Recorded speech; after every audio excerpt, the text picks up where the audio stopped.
in the main parts of the research report. So I'm not going to go into too detail inside of each of these structure. I'm more interested in this talk to show you how they interlink. I mentioned yesterday how a research report or a dissertation is basically a huge argument, putting forward or positing some kind of idea or hypothesis, showing how it fits in the existing literature, and then testing it, and then discussing what's been found. So most of the discussion that I'm going to be looking at today is going to be very much around the gaps. So how do all these different structures that form a typical research report tie together? And then what are the pitfalls that often arise, and especially from external marketing application, where generally do weaknesses start to show up? And also, how do the weaknesses then feed through a research report from beginning to end? So the first thing, of course, is to start with the title, which is a surprisingly difficult thing to formulate. And most students, I find, they go through a few iterations of their title because it first starts to being generally a little bit too broad and too vague. And then over time, they refine it still further.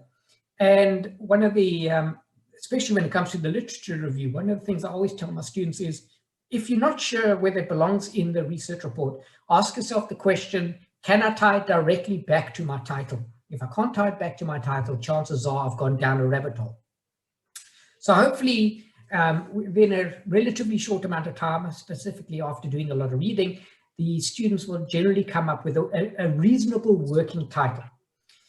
Now, throughout the whole process of formulating the proposal and the research report, the students should be continuously reading the literature.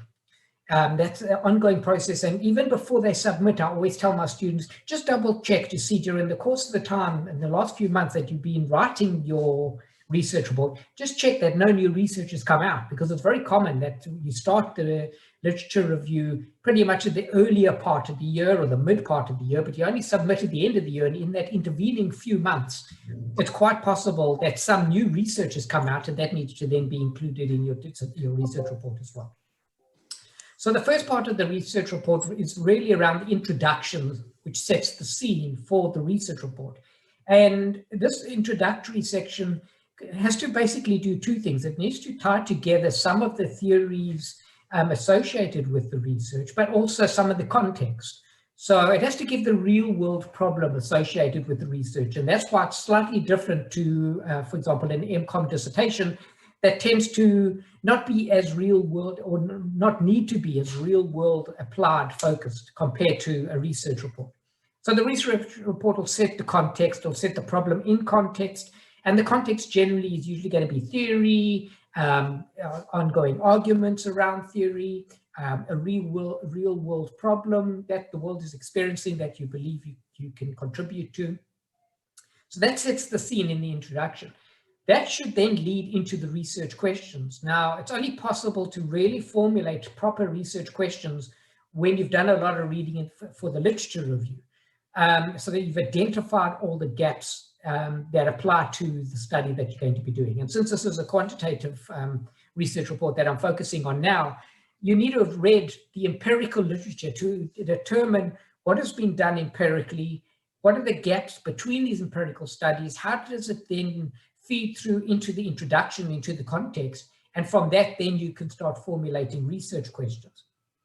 So it's very much a case of the title needs to feed into the introduction. So the introduction is in the exploration of the title.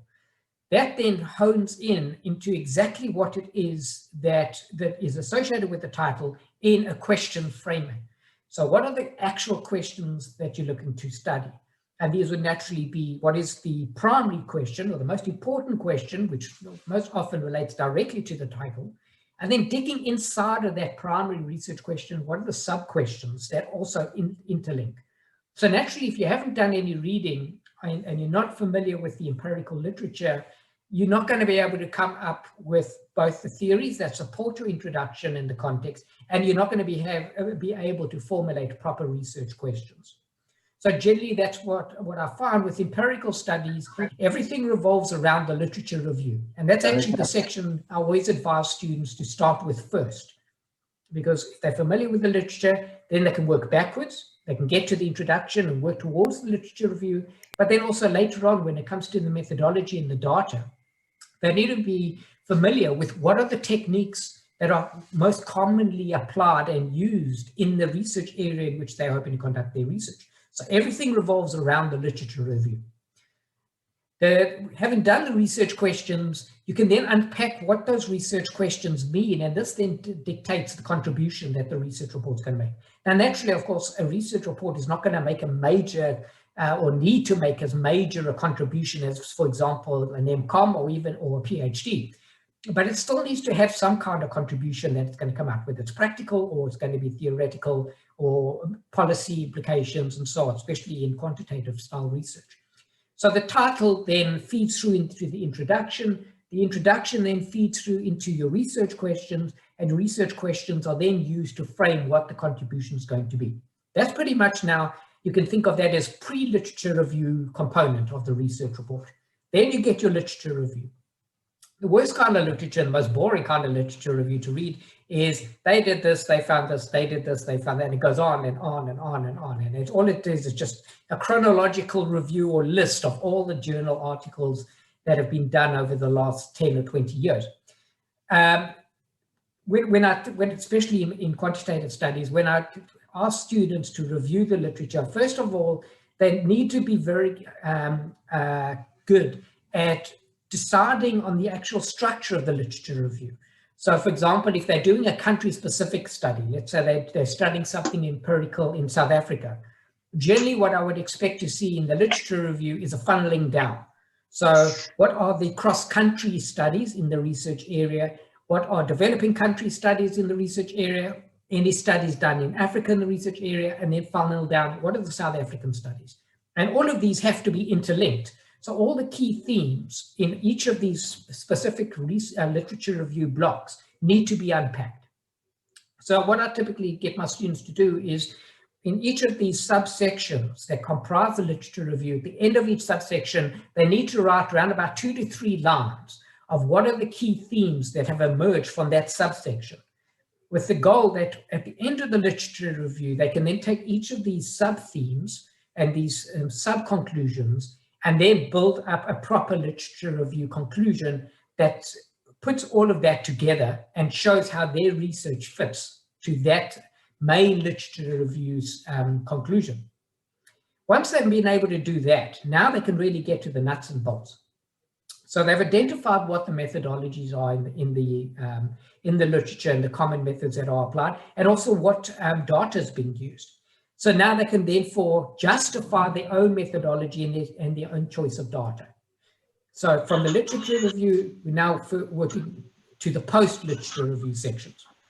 So we have our methodology section, we have our data section, then they run the analysis and they start writing up the findings and discussion.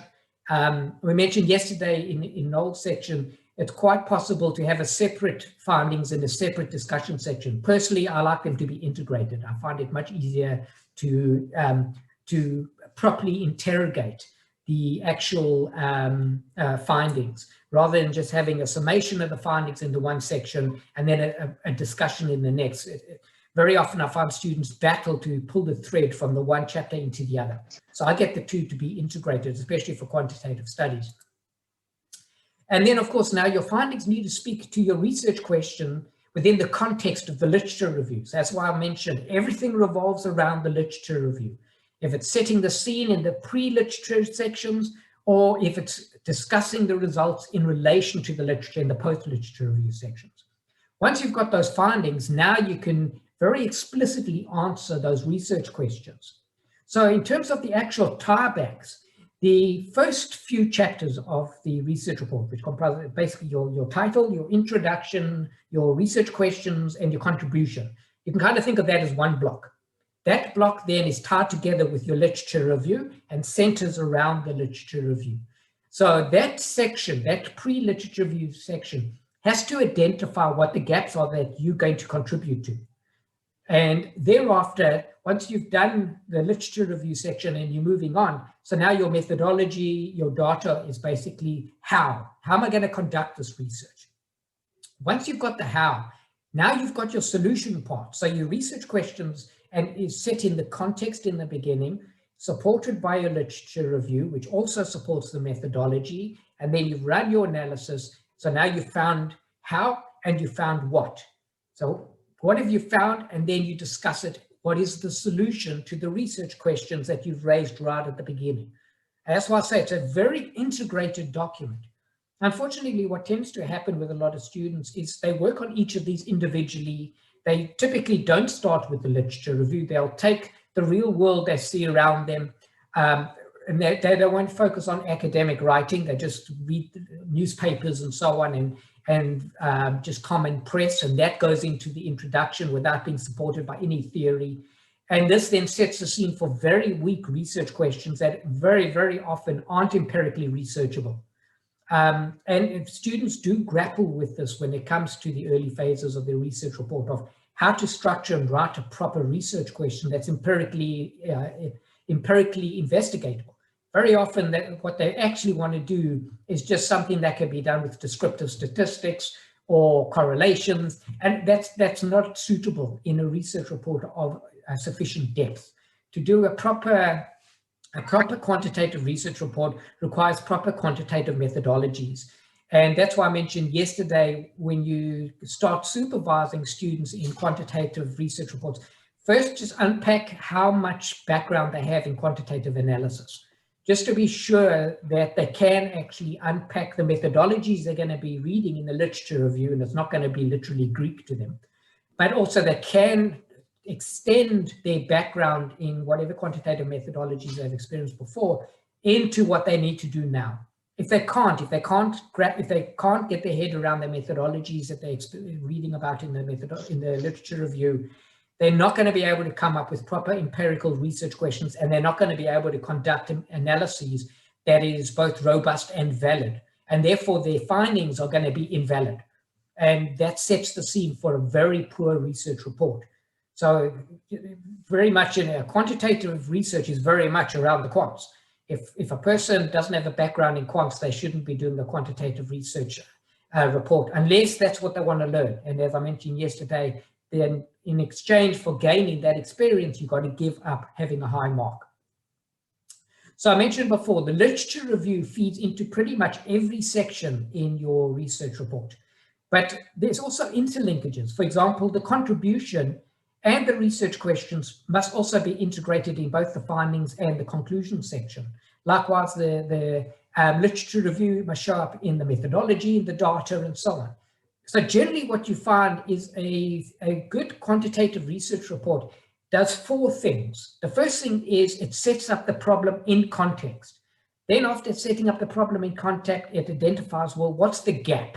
Where does this study I want to do, where does it actually fit? Where does it fall in relation to the research area? And what will my research then offer in relation to what is already out there? Then after the literature review is the how. So I've identified, this is the gap. This is the questions that I think can answer or solve that gap. This is the method I'm going to use in order to conduct the analysis necessary to solve the problem that I've identified.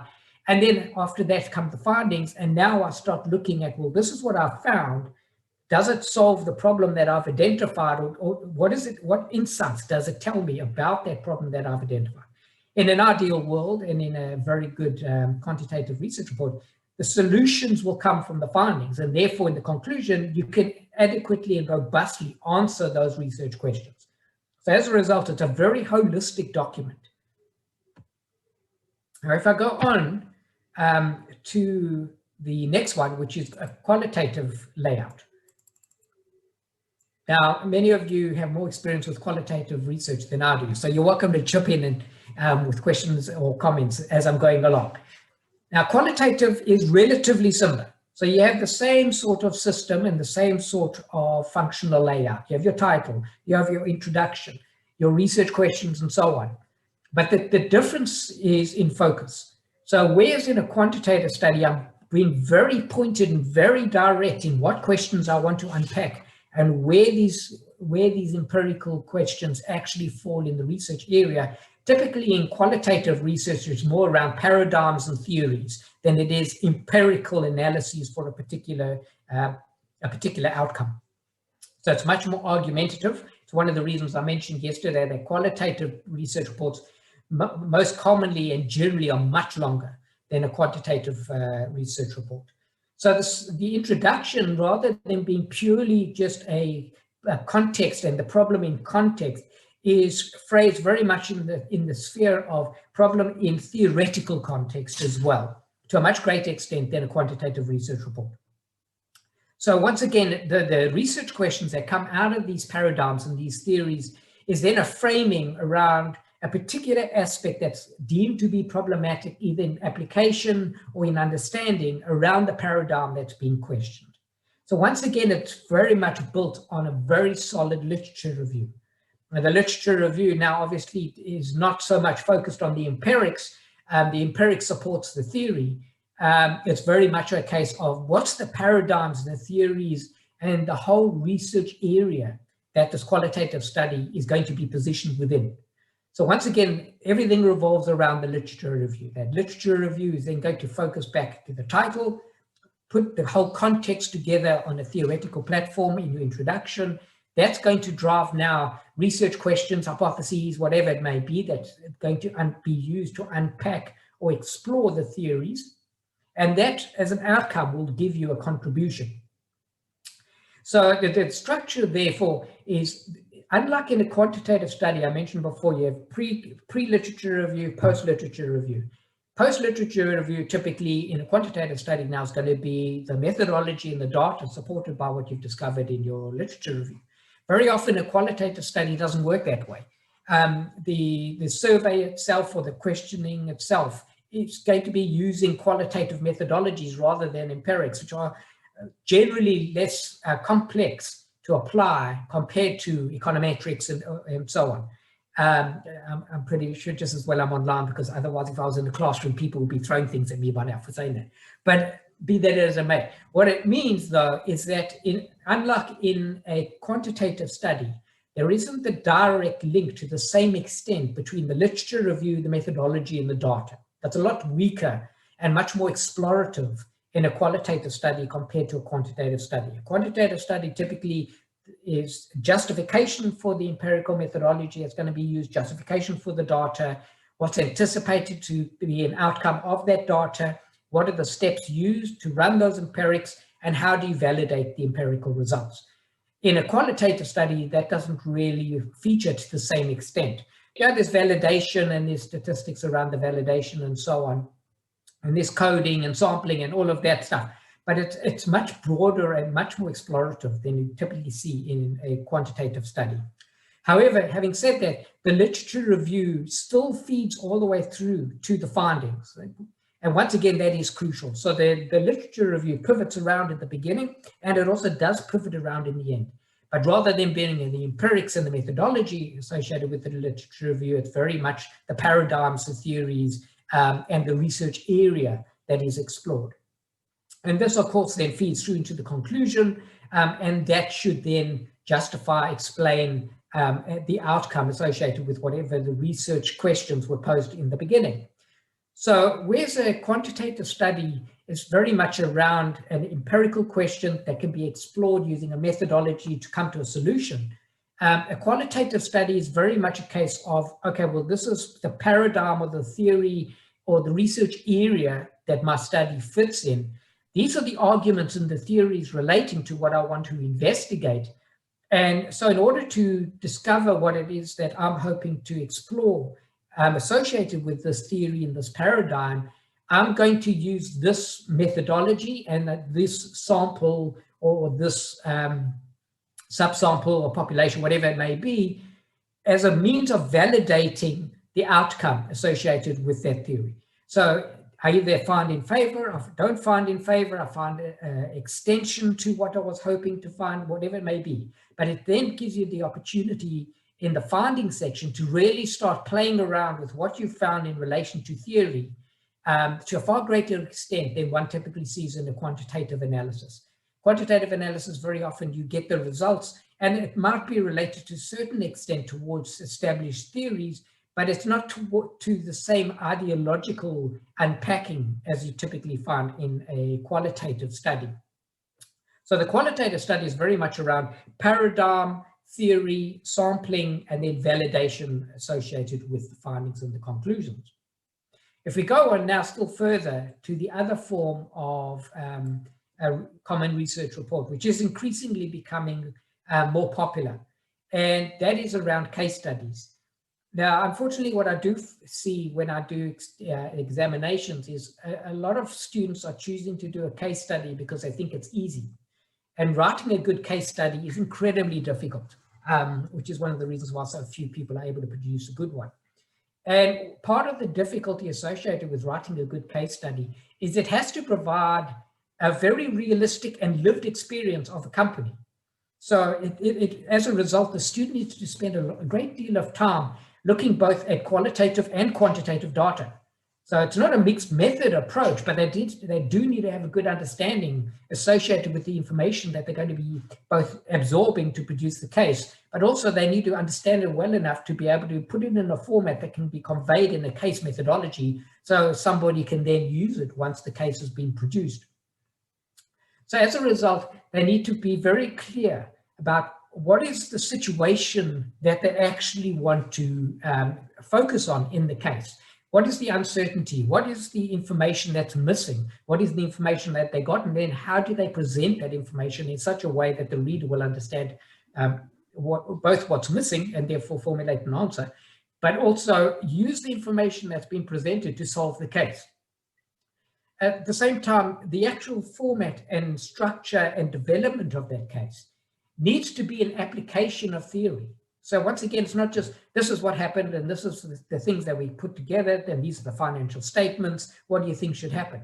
It's not like that at all. It's very much a case of, pardon the pun, of taking a theory and applying it into the real world, to solve an actual business problem.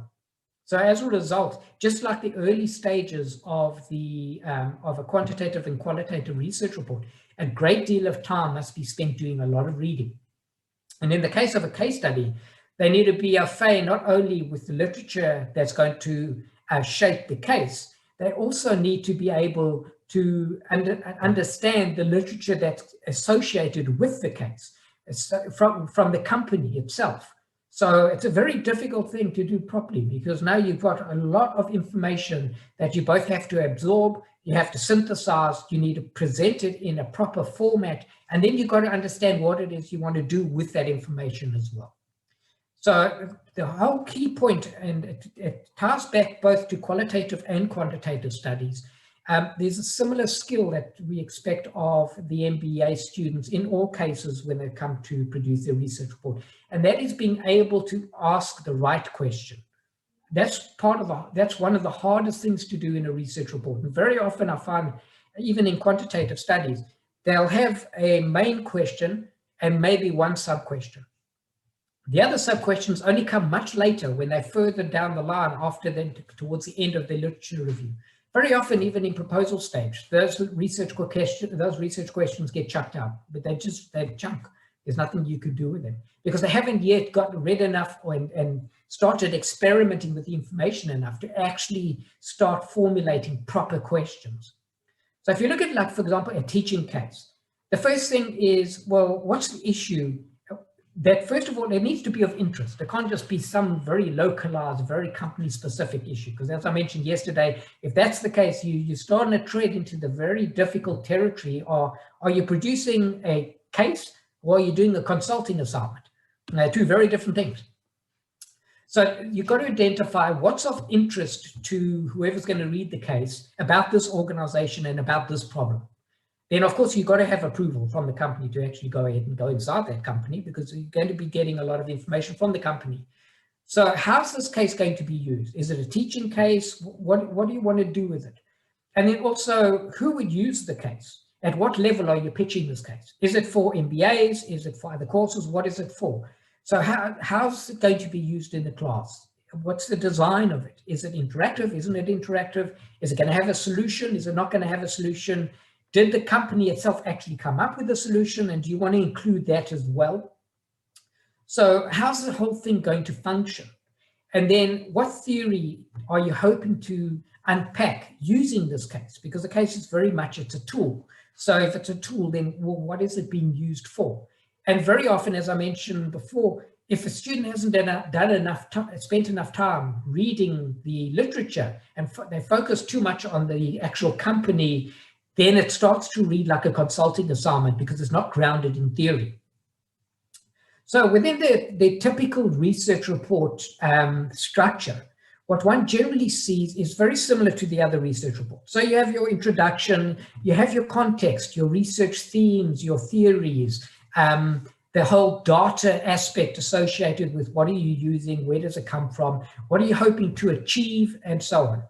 There's also another aspect associated with that, which is something that also comes up in the qualitative, and that's around research ethics and making sure you abide by the research ethics associated with undertaking qualitative research. So if it's research that's going to be, for example, in a qualitative study, very often you're surveying or you're interviewing personnel inside a company, you need to get organizational consent. The same applies when you do a case study, you need organizational consent. And this very often also brings up the question around, is the company willing to allow that information to be public knowledge? There are circumstances when we've had quite a few of them where the company says, no, it has to be embargoed. In our particular case, we embargo it for 3 years, where the information is deemed to be sensitive. So it makes a very good case, but just bear in mind, well, it's only actually going to be released in 3 years' time. Is it still going to be valid and interesting 3 years from now? I don't know. You've got to ask yourself the question. Then around the methodology, what's going to be used, the information you're going to collect during the compilation of this case, how's that information going to be collected and presented so as to assist in the solving of the case? And then the formulation of the teaching case itself, so you have to write this whole thing, the teaching notes, which have to be very clear on how somebody is going to be able to use the case, and then of course the conclusions and recommendations. And generally if we look at, for example, the GSP's got the Case Writing Center, which is run by Claire, and she's excellent, absolutely an expert at writing cases. And generally what she finds is there's only a few things that make a good case. The first thing is there must be a protagonist in the case. The other thing is it must simulate an actual managerial situation. It's not a theoretical construct. It's an actualization of a theory. And then it must tell the story, but not, it kind of leaves the kicker at the end off. And that's the part you got to kind of fill in the blanks and come up with a solution. And then it must arouse the reader's interest. So the diagrams, the figures, the numbers, the tables, everything that's included in the case must be there to elicit the response that you want from the reader of creating interest and excitement. It can't just be a data dump. If it's a data dump, all you're going to do is just create boredom and nobody's going to use your case. The other information that's given is it must give facts, but it mustn't give any solutions. The solutions have to come from the reading of the case and from an understanding based on the theories you're including in the case. So it needs to be researchable at the same time. And then, of course, you don't want a linear flow through the case. So it should have viewpoints from a lot of different stakeholders involved in the case itself. And that's one of the reasons why I mentioned you might need organizational consent, because very often what happens is you're going to have to go in the organization itself and interview a range of different people when you're formulating the case.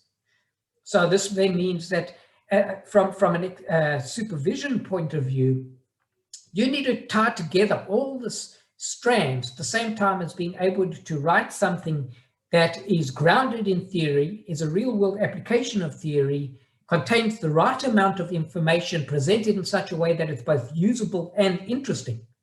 And then at the end, has some kind of dilemma, which is going to be used then for the learning.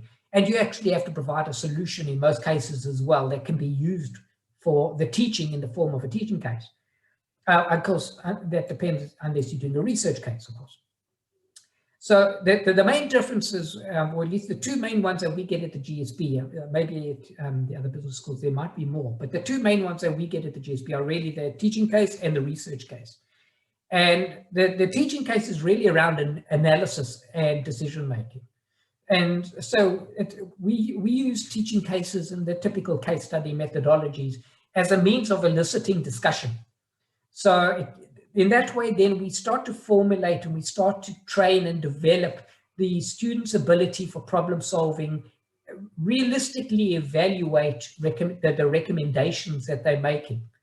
At the same time as effectively becoming backward looking. So if this is my recommendation, I have to tie it back to all the other aspects inside the case. I can't just throw out a solution and say that there it is. It has to become basically the solution to the case, which means it finishes off the tail end of the case to make a complete story.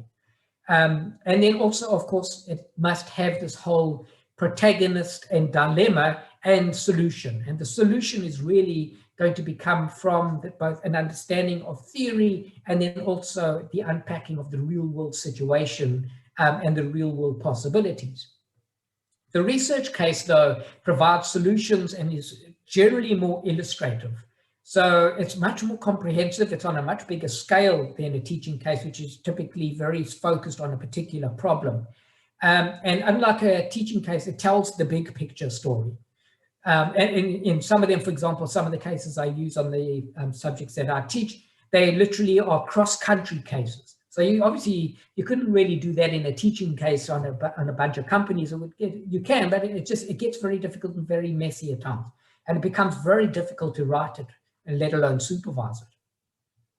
And so the research case has to be very well structured, and the flow needs to provide a very clear big picture, unlike a teaching case, which is a kind of a micro solution in comparison. So these are two very different perspectives.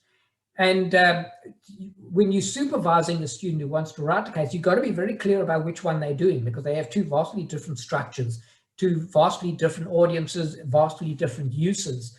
And as a result, the formulation of the document itself as it progresses, with all these interlinks that I mentioned, both back to the literature and the actual format of it, is going to be very different depending on which case style they're going to be doing. And also understand, well, why do they want to do a case? Very often, at least what we find is, it's a case that either could be very applicable to courses that they've been on, or because it relates to an organization that they may be working with or for, or so on. So they have some kind of personal connection to the organization and therefore wanted to do the case on it. So generally, those are the the two types of case studies that we get. And in general, these are the most common forms that we do see of research reports. The quantitative one, the qualitative one, and then the two forms of case studies. Those are generally the most common ones that we have. But naturally, of course, depending on which business school you're at and the amount of credits, they vary in terms of the size and scope. So we generally try and do, it's a mini dissertation, but it should have all these components that I mentioned fully integrated into a compelling and very well researched document, even though it is considered to be a mini dissertation. Okay, that's me. So I'm happy to take questions. Thank you, Sean.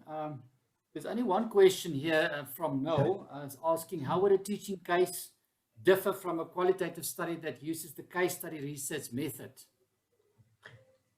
Quantitative. I suppose it comes down to the actual extent to which you're going to produce the teaching solution.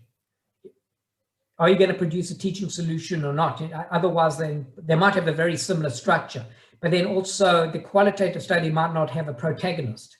So it might not be couched in the same way of positioning the problem within the context of a company story.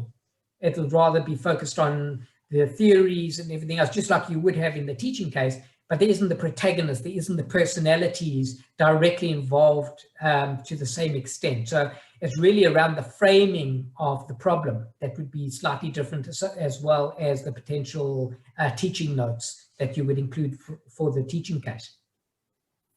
Thank you, Sean. I think that was a very good response. Then Dr. Afrika Makasi asked if you look at the different between testing theory or theory building, a deductive, adductive approach that you spoke about. Are there any difference in the two approaches, and how will the ramifications be treated? Well, personally, I don't recommend that students undertake theory formulation in an MBA. So theory testing quantitatively, yes, I believe that's possible. I personally don't believe that an MBA is sufficient scope to formulate or expand on existing theories. So if I have a student like that, generally I try and steer them away from it. MCOM, maybe, PhD, yeah, definitely, but not an MBA. Yeah. Thanks, Sean. I hope that answers your question. And then yesterday you spoke about, the difference between a full dissertation and a mini or short dissertation. I see the next question tie into that, where it actually, where will we place the business venture research, that consulting projects that we spoke about?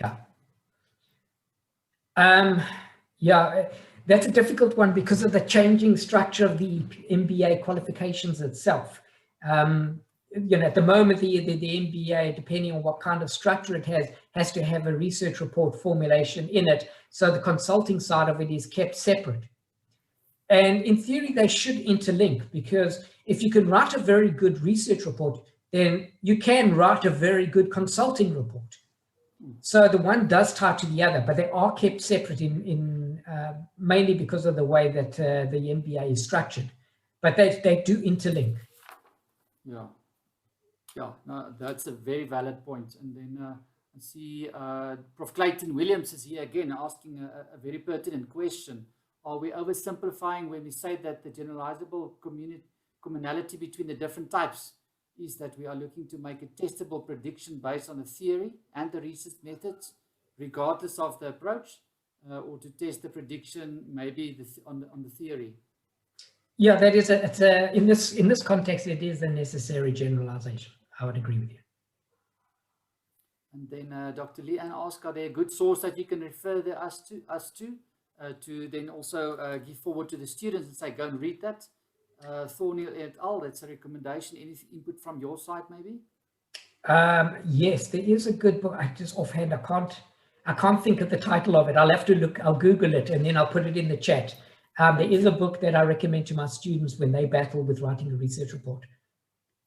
Thank you. And then there's a very interesting question by Dr. Sante van Below, all the way from Namibia.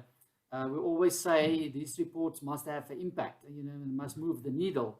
Now, do we advise that following this report, a student must start his own company based on that report? Is it as practical as that be? Can we apply it in that sense? Possibly as a foundation, so to give you an understanding and an exploration of the market and the circumstances in which you're going to start the company. But once again, you wouldn't be able to do it directly, because then it's bordering on a consulting assignment. Yeah. Barbie and Maton, there's a good source. Yeah, that's also good. Excellent. Thank you. So it looked like there's no more. There's a question. Is qualitative data analysis associated with content analysis? From Dr. No, not always. No, yeah, no, not always. Okay, there's a response to the consulting projects. Mm-hmm. So I think, Sean, if I listen to you carefully, the whole way you dissect and deconstruct it from the title all the way to end, and the different nuances that you can put to that, and the different approaches, I found very practical and usable, and I do hope that the colleagues also found it. And as we go out and supervise or examine or need to apply our minds to these studies, that we are able to make a difference and give clear guidance. Yeah, I definitely find when I'm acting as external examiner for MBAs, it's not the main sections actually that where the MBA student falls down. It's these interlinks. When these interlinks are weak, you have a weak research report, because the sections don't tie together.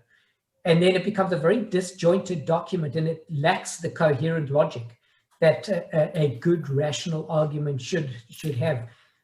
So that's why I mentioned yesterday, I always tell my students, if you want to see how good your research report is, read the first line and the last line of every paragraph and see it's coherent. If you can't do that, there's a problem, and you need to identify where it is. Yeah. Thank you. Sean, then because we have another 6 minutes, so we should use the time appropriately. Yesterday there was a question on, how should we think about applied research in the difference between these studies, what you just said and how you structure that. Is there a recipe, a golden thread that needs to be thought of, and as you unpack that? Yeah, I definitely believe, especially in the research report, there has to be a golden thread that starts from the context or the main problem area in which you're looking to research, and that ultimately starts right from the title. A lot of students don't give the title much thought. They just kind of plonk it on there and say, well, that's kind of what I want to do. They don't seem to realize that everything has to tie back to it. It's kind of Nicholas Bick, who was my PhD supervisor many, many years ago, used to say that a good thesis is like an umbrella. And you have all the chapters of the ribs of the umbrella, but it's the title that actually is the part that gives you the handle to hold the umbrella. And I think the same applies to a research report. The title is crucial, and you can't underestimate the title. The title is what's going to draw all the different sections of the research report together and should provide then that golden thread that runs throughout the document. Yeah. Thank you, Sean. I see there's Tinika, welcome back. A lot of familiar names and faces here from yesterday, saying always put yourself in the shoes of the reader to build your bridges. I think that's extremely valuable. Dr. Lawson Naidu asked a question there: can an MBA graduate with a consulting project be accepted for PhD degree? I would say yes, but it needs to be a fresh topic and a new approach. You cannot just rehash that, so we can build onto that. I'm not sure if you want to respond to that one, Sean. It's very difficult, yeah. Among my many tasks, I was also the HOD for our PhD program. So we do regularly have PhD students who try and get on the PhD program who have basically done some kind of large consulting style report. They really do battle, because they don't have the grounding in the theory. And that's one of the reasons why when I am approached by students like that, I tell them, take a year and just go read before you join, because it's very tough. And then I see there's a question by Dr. Claudia Sigam, and Claudia asks, if many institutions have the principle, your proposal get approved on the content and the title, and as the study unfolds, you realize you need to tweak that. Are you allowed to change the title, refine that? Yeah, we do allow it, and it's very, very common. Yeah, because if that's not the case, we actually say there's no learning. You might as well not have done the thing. So I think that speaks for itself. Yeah. We've got another 6 minutes. So I want to look into the audience and say, with your example of the umbrella holding the umbrella together, from the supervisors and examiners in the venue, any experiences that you want to share with us, things that you crossed over time on the structure of the reports, maybe interesting ways of approaching that, or some tips to the other colleagues in here. If anybody wants to respond, you're welcome to unmute yourself. I see Philemon, you're unmuted. I'm not sure if you want to add to the conversation. There's Anne Wilson. I know there's more than one Anne people that use Anne's thing to join. Anybody that want to join, you can unmute yourself or raise your hand. Hi, Harvey, it's Ben. Hello, Benny. I would like to ask a question in terms of presenting a research report. How would Sean's reaction be if I say, I believe that the opening chapter should be written in the future tense because it shows intent. Now, traditionally, old school, we have been taught write your first chapter last, as if you're in a perfect world and you mesmerize the audience that everything went according to plan. Well, that's a lie.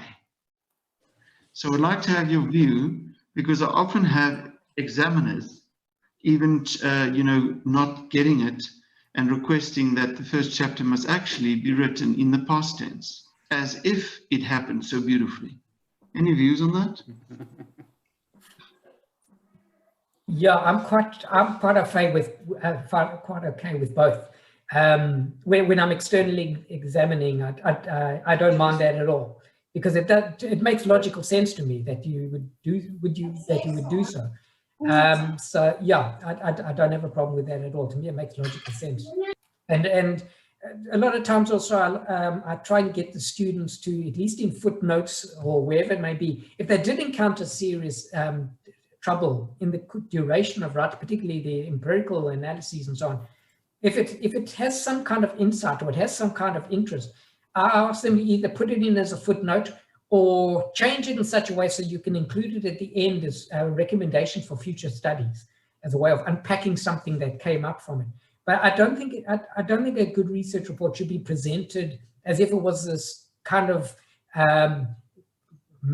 you went up the mountain and you just had one brilliant experience and down you came with this completed document.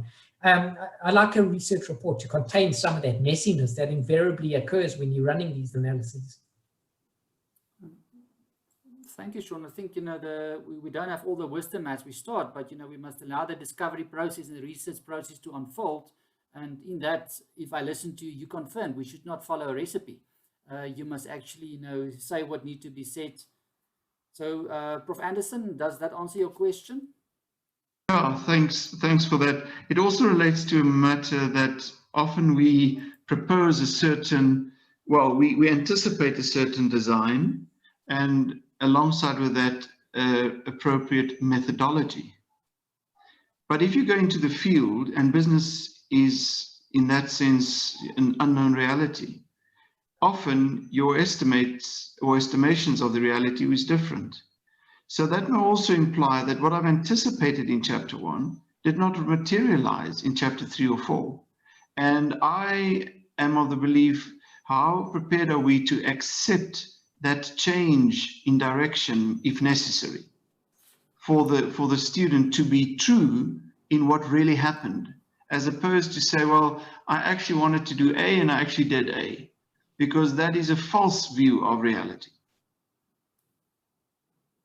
Yeah, thank you for that input.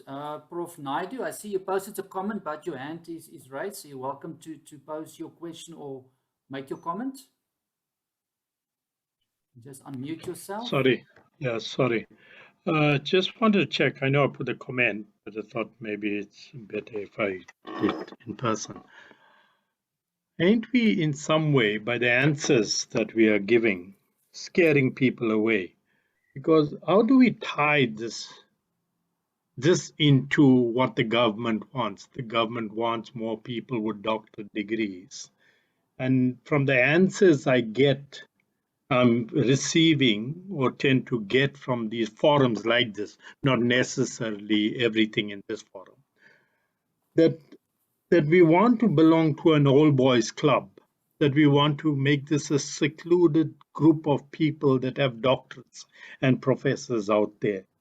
How do we create the opportunities for the next generation to see this differently from that old boys club? How do we get away from that notion that these people are protecting their space? I'm caught in that space. But how do we get new people coming into that space? Thanks. Well, I'll just respond from my experience at the GSB. I mean, at the moment, we have 80 PhDs in our program. So attracting PhDs has never really been our problem. We have an incredibly diverse student body of PhD students from a range of different master's qualifications. So I'm not sure if I don't know about the old boys clubs at other universities, and I can't really comment on it. But certainly at the GSB, we've been very particular and very focused on developing a future cohort of very talented future academics. But I think it has to be a strategic decision to do so. And that's one of the reasons why we have, for example, what are called the PRCs, where every PhD student who joins the GSB in their first year has to attend what are our colloquia, which are all on research methodologies, what theory, unpacking theory, how do you write literature review. It's all around research training at PhD level. And that's a requirement, it's a DP requirement of every one of our PhD students. And now we're starting to offer it also to our more advanced students as well, who want a refresher to come into as they progress through the PhD as well. So we found that part of producing future academics is you also have to train them. We can't just expect people to find a supervisor and go write a thesis. The likelihood of producing a good academic and a well-rounded and grounded academic under such circumstances, I think is quite questionable. Like all qualifications, people do need upskilling, they do need training, and especially if they're going to go into academia, they need to understand the difference between a PhD, which is going to be used for practice in the real world, versus a PhD that's going to give them a track into an academic environment and an academic career. They're two very different tracks. So in our PhD program, we do differentiate between the two, and we do keep a track on who's doing what for what goal. But I understand your concern, but my response is I think it has to be a strategic decision and proactively taken. Excellent. I'm going to allow one more question, Prof Clayton Williams, and then we'll be at 4 o'clock and we will move into the next session without a break, because I think this spurred some reaction. Prof Clayton Williams? Yeah, thanks for that. And I think it also picks up on the comment that Sean made. I saw a comment in the chat earlier about, is there a sort of MBA type? I think, something about pervasive. For me, it comes back to, and I'm pleased when I bash on consultants, understand that I speak as an ex-tier 1 consultant. So I understand that world probably better than I understand this one. But, the similarities between the two, consulting and academia, can actually be very, very deceptive in terms of the fact that the nuanced differences are very, very easily overlooked, but the implications of those differences are enormous.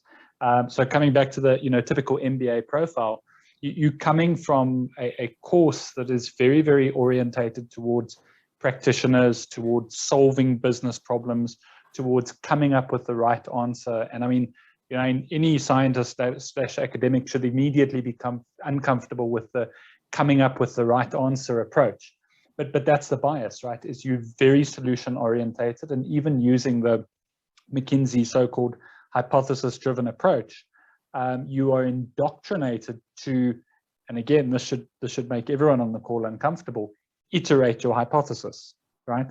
In other words, as soon as there's any evidence that shows that the hypothesis was wrong, you don't publish that, no, the predictions we made were wrong and therefore we have added to the body of knowledge. No, you iterate the hypothesis until such time as the hypothesis is correct. And that's extremely appropriate in that world. But it becomes pervasive in the report writing, in the approach to the MBA dissertation, in that there's this almost intuitive desire or almost need to solve a problem rather than answer a question. And the difference is so subtle, but the implications are so important. And I think back to the question about the government wants more doctors. Does the government really know what they are asking for when they say they want more doctors? And is it people, again, that are going to be able to extrapolate the academic methodology into a practitioner's world, which requires certain changes, and changing from an epistemological paradigm to a solutions paradigm, and then switching back into academia and saying, well, now we're no longer solution orientated, we're very much testing knowledge and theory orientated. Thank you, Clayton. I'm going to conclude with that one and say thank you very much, Sean. That was a really informative session. There's a few questions, Carly asked, the different structures, if you can maybe answer them. And there's one from Refilwe as well, and Eric. I think to the questions there, we covered it yesterday, but Sean, if you don't mind, maybe just a quick response there. And there's a few more here at the bottom, so we will respond to that as the session continues. I want to move over to the next session in the respect of time, and that's moving over to Professor Noel Pearse from the Rhodes Business School in Rhodes University. And he's going to talk to us about academic writing. And that continues on the session yesterday, and I think it also paves the discussion towards one of the sessions on Thursday very well. And, specifically how we build our argument, the different approaches to and the merit. So Noel will take us through that. But a short bio of Prof Noel Pearse. Prof Pearse is the research coordinator at Rhodes Business School. He authored and co-authored more than 27 articles to date, 10 books and 10 chapters in books, and he's been presenting at 40 conference papers that's in proceedings. He He has successfully supervised and graduated 5 doctoral candidates, 2 full Masters of Commerce candidates, and that speaks to one of the questions in the chat, what's the difference? And Sean will just refresh our minds on that. And then a Master of Pharmacy, also 2 of them, and over 50 MBAs. And he also served as a reviewer for more than 80 different journals. And he's currently an examiner for doctoral and master's thesis and dissertations at 6 different universities. And you're welcome to also go and have a look at Noel's Google profile. So without further ado, I'm going to hand over to Noel. And like yesterday, Noel prefer if you have a question in the chat box, I'll stop it there. He'll respond, so we make it interactive. So you can interrupt Noel as we go along. And from here, the session will run all the way up till 10 to 5, at which point, including the questions, we will wrap it up and allow that 5-minute transition, unless we have a lot of questions, and then we'll deal with them as we go along. Noel, without further ado, thank you very much. Appreciate having you here back again today with this valuable topic of how do we do academic writing to, in essence, disseminate the information from our reports. Thanks very much, HP. And just to reinforce the comments you made about the session, as we do go along, please feel free to make comments. At stages, I might even ask you for your own comments and your contributions to the discussion, so it does become a broader discussion. And hopefully, like yesterday, there's almost a parallel discussion going on within the chat box. So please feel free to make those comments there. And HB, yes, thanks very much for your support yesterday in just moderating those and allowing the dialogue to continue as I was presenting. Today I'm talking then about academic writing, and it is really about developing argument as well, and at a different level though, really at a micro level, and you'll see what I mean by that shortly. But just to give some background to this idea of the academic writing, within our MBA, many years ago now, we reconfigured what we did in our orientation or our first module, which now is very much focused on academic skills. And part of that was then around academic writing. And initially, Professor Chrissy Bowie and later on Dr. Sue McKenna, they then supported us in this area of academic literacy. And this is an area that are now presenting on, for example, the MBA. But certainly some of the notes here are directly from their slides. In some cases, I've updated that, and I've also added my own content. So just coming back to this idea of developing an argument, yesterday we focused at the level really of what is the golden thread, if you like, that runs through the entire dissertation or thesis. And we also looked within each chapter, what is the main structure of the argument there? What are the components? How do you sequence those components, given that each chapter has got a different purpose? And I will just quickly recap on that side shortly, but then the main focus will be the idea of developing an argument more at what I'm going to refer to as a micro level, which is really then saying, as we look at the structure within a chapter, there's going to be sections, there's going to be subsections. Within that, there's going to be paragraphs. And how do we write that so that there is a line of argument that flows through the entire dissertation? So the first part of the presentation will really be looking at this idea of argument. Once we've done that, then we'll be talking about the different stages of academic writing. And that really helps us to identify particular ways then of helping the student to properly construct their argument through their dissertation. So we'll look at 3 different phases of writing. And so what do you do as a supervisor to support those 3 phases? And there's research that is in support of that approach, which we'll look briefly at as well. So firstly, just as a reminder of what we covered yesterday, we spoke about the different chapters, their purpose, their structure, but then from time to time, we also made reference to what is the connection across the different chapters. And so I'll just try to give a bit of a summary of this, because this is then that golden thread that you're trying to develop as an argument at the chapter level, or if you like, across all the chapters.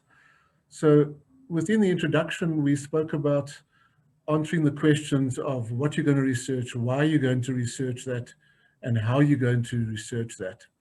And so that finds its way into connections to, for example, the literature, where we'd explain a lot more of the what. In the introduction, we might have introduced the key terms, but now what is the literature that we are using as a basis for developing our particular research, and what is the research gap that we're addressing, we'd expand on in the literature. When it comes to the methodology, we would have introduced very briefly the how in the introduction. So in the methodology chapter, we would then expand on that in a lot more detail, describing what we're doing, justifying that approach, and then setting out the procedure that we followed. When it comes to the results and findings, in our introduction, we would have introduced the reader to the purpose or aim and to the research objectives, and probably the objectives in particular would inform something of the structure of the research findings. Often they are set out according to each of those objectives. And then lastly, in the introduction, we would have identified some of the limitations as we scoped what we're doing and how we delimited that study. And that could then be helpful in the conclusion when it comes to making recommendations for further research. We spoke about the connection between the literature and the discussion, where the discussion chapter starts to look at the so what. Now that we've got these results, the results describe the what, but so what? And so we weave together a discussion in our discussion chapter. We weave together the findings and the results. We look at the interplay between them to either confirm or illuminate the findings or results of the study. The results, findings, obviously, we would then be following up the presentation and interpreting of those results with the discussion chapter. And as Sean mentioned in his presentation, sometimes that is combined into one chapter. But my caution yesterday was to ensure that the student or the candidate knows what the difference is between presenting and interpreting on the one hand, and then discussing those results or findings on the other. And then finally, there's a connection in the conclusion from the discussion. What is the main contributions of the study? What's the main findings? That would lead to recommendations for management practice or further implications of the research. Whereas the methodology, especially when we identify in our procedures certain shortcomings, certain challenges we encountered. So often sampling is one key challenge. We would then, in our conclusion, we would take note of those limitations and make recommendations in the light of those for further research as well. So I've just tried to summarize some of those main connections then at that macro level of the entire dissertation. And we see it is very much more like a web of these different chapters connecting with one another. And that is the golden thread that then runs through each of the chapters. Can I just check, HP, are there any questions or comments on this before I move into the micro level of argument? Not so far, Noel, so you're welcome to move into that. I will flag if there's a question that pop up. Great, thank you. Okay, so we're now looking at that micro level. So this, as I mentioned, can be very much at that individual paragraph level. As the student writes up a paragraph, even maybe there's larger claims within a section or in a chapter that I'm making. But if we look at the structuring of such an argument, I want to suggest that there's 3 levels to structuring this argument. An argument consists of a number of claims that we make. And so we have this series of knowledge claims, and they are appropriate to the discipline. And the construction of the argument is really about deciding on the sequence of what those claims are. With each claim, we would then elaborate on the claims, or we would provide supporting points, or we expand on what that claim is, to explain it further to the reader. And then furthermore, each knowledge claim is then substantiated with evidence. And again, that's about what's appropriate to the discipline. Often for us, this evidence is in the form of the literature that we are citing. So the correct referencing is critical here, both citing within the text and in compiling a list of references so that the reader can then follow up on this evidence that you've cited. It could also be more detailed description of, for example, the findings of another study, but often just having the references there in itself is signaling to the reader, here's my evidence. This is where I get support for this idea from. And so with those three levels in mind, I want to use an example here. This is an example from one of my current PhD candidates, and it's a paragraph that I've extracted from his research proposal. And so this particular paragraph is then in relation to the context of the research, highlighting the importance of what he wants to do.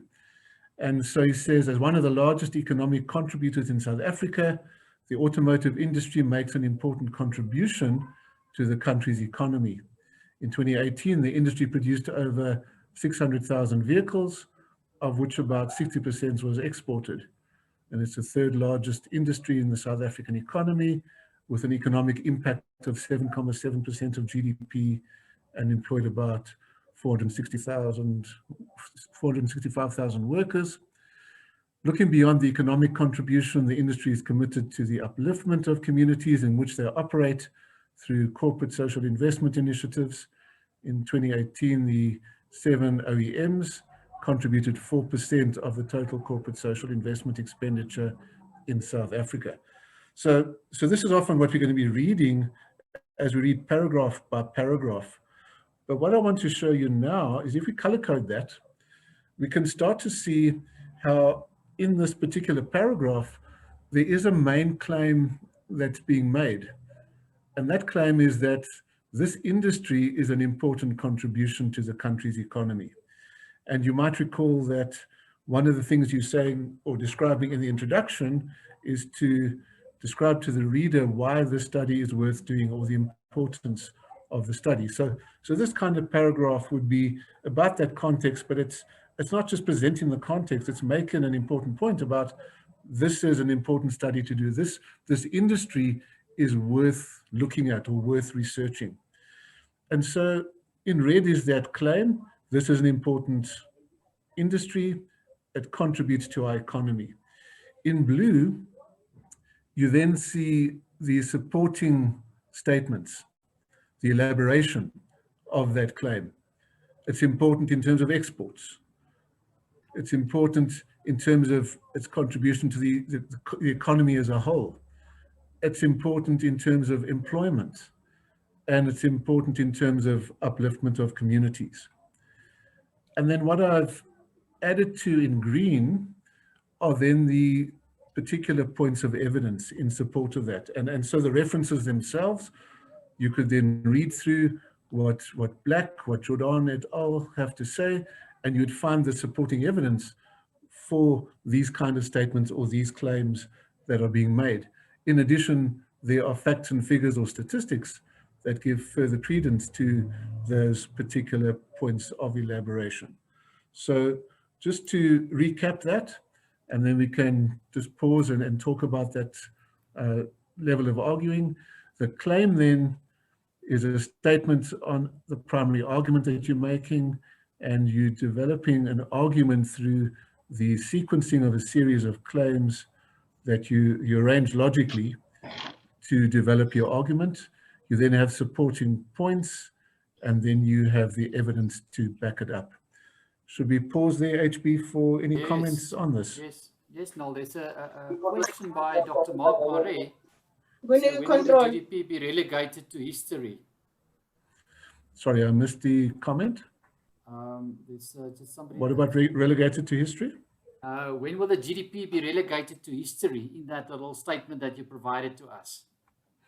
Okay, so Yeah, he could maybe have looked at alternative measures of the economy, for example. I presume that's the point that's been made, but this is not an economic study. In the end, it's focusing on something else. And so maybe that point also highlights that some of the claims that are made might have stronger evidence supporting them than others. So for example, we might say, well, it's only the third largest industry. Why not focus on some of the larger ones? For example, if there must be two that are larger. So what that starts to point to is the weightiness of the evidence that you have. And so your weighting of that evidence, if there's very strong evidence, you would write then in a far more emphatic, confident way. Whereas if the evidence is maybe more balanced for and against, or more tentative or provisional, that would be reflected in the words that you use as well, the hedging that you build into your statements, where you say, well, it could be argued that, or it could maybe be, and so these words like maybe, could be, possibly, or that person says this, are ways of then hedging to signal to the reader that maybe there's a lower level of confidence that you place on that evidence, but it still is the supporting evidence. Yeah. So yes, moot points, is GDP the appropriate measure? Maybe there's something else you could look at as well.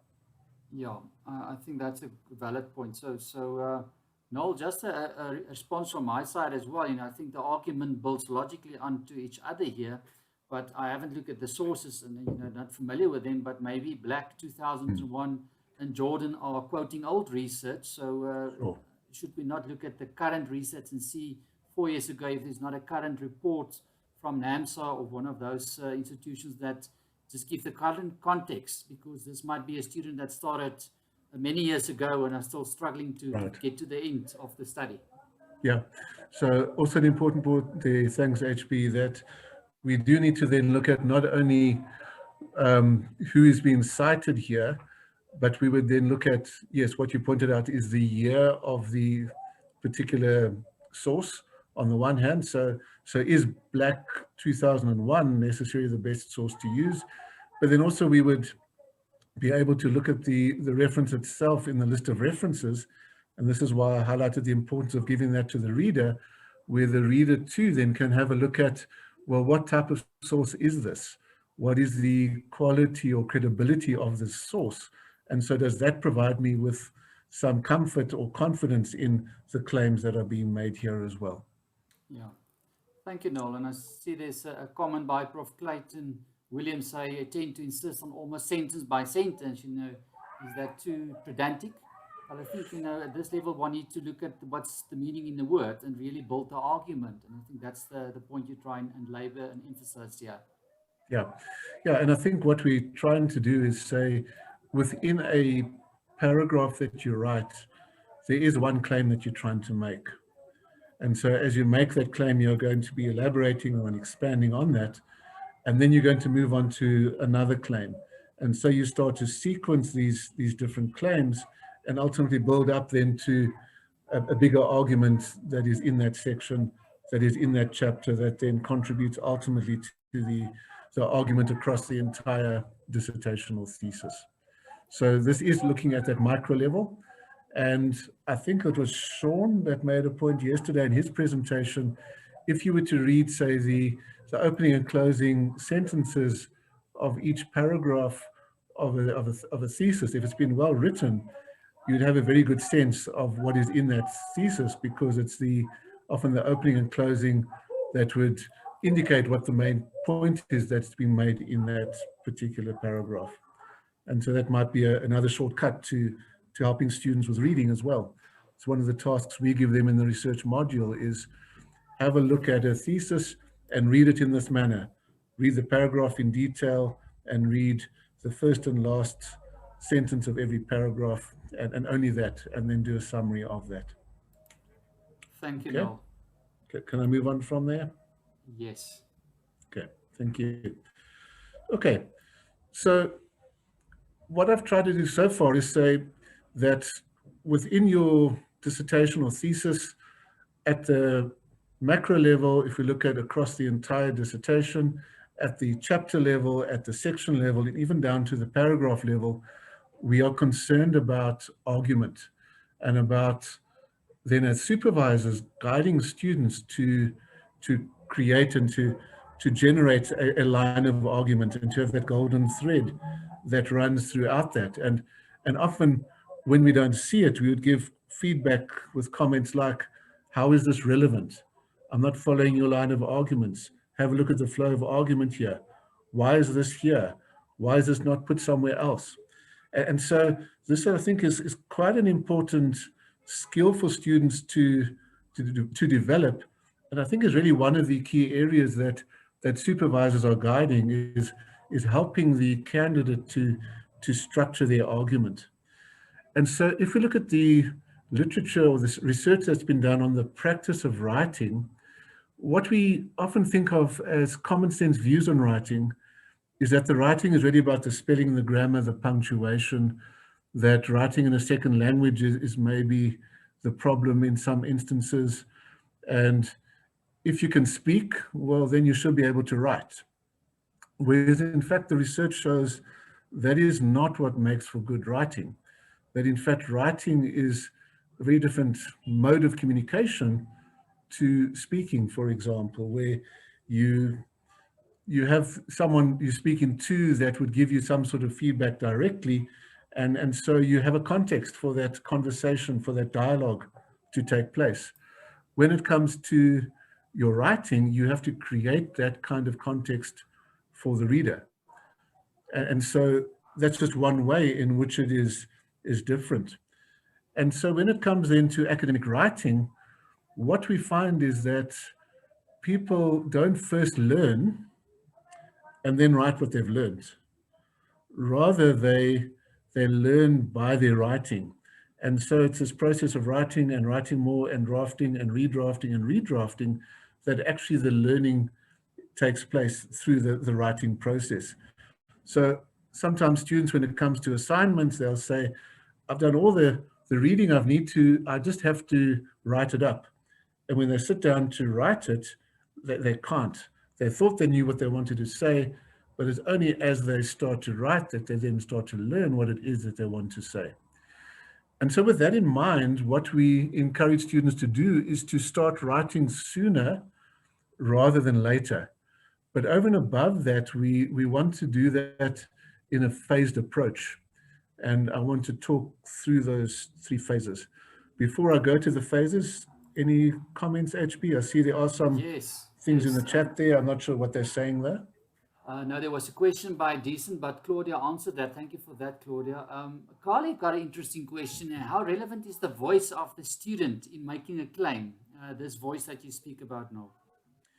Yeah, so one of the things about the student finding their voice is that we want to not have students say, well, that's what the literature says, but I say the following. That's not what finding the voice is.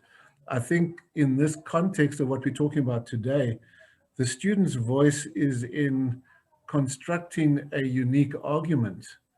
So it's about constructing that argument through all the chapters, through the writing that is original. That is what the student's voice is. And that student's voice is then supported by the other evidence that they are then reviewing and basically put on the table or draft within their chapters or in their piece of writing that they have. So it's not about being dismissive of everything else and say, well, this is my opinion, but rather it's about voices in their argument. Thank you, Noel. I think that's it. There was another question with the answer to the point. And then Leanne said, best advice today, you can't write if you can't read. So I think that's something to remember. Yes. And so one thing we do talk about is what do students read and how much are they reading? And when it comes to their research, how are they reading? And that's something which we'll get into with some of the phases as well. Yeah. I think on that point, before we move off, Claudia make an important point. The voice should always remain objective. Yes. That's why you need to disclose your ontology right up front. What's your reality and how do you view the world? Yeah, certainly in engaging with the literature. So my research is largely qualitative in nature, and I recognize there the researcher in many respects is the research instrument, and there's a subjective epistemology that you're adopting. But even so, when you're engaging with the literature, I always say to my students, write as if, or write in the third person. Write your literature in the third person, because if you don't, you're going to be tempted to then insert your voice in where it should not be, and it'll come across as an opinion rather than an objective development of an argument. Yeah.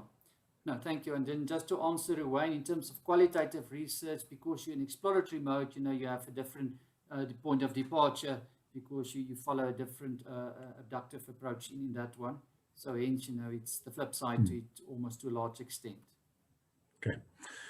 All right, move on to the next slide then. So what I've mentioned then is that good writers then have these three phases of writing. They start writing earlier on, and I want to then talk about each of these phases of writing, the pre-writing phase, the drafting, and then the editing phase. And so the editing is the third and final phase. Often I think as supervisors, we get caught up maybe with some of the editing right up front, and I can appreciate some of the difficulty there is, unless it's well written, it's difficult to know exactly what the student is trying to convey, but then we may be trying to do too much of the sort out the editing first before I can give you feedback, rather than saying, well, they're in a pre-writing phase or in a drafting phase, and I need to maybe not give as detailed a feedback as I would otherwise want to on the editing.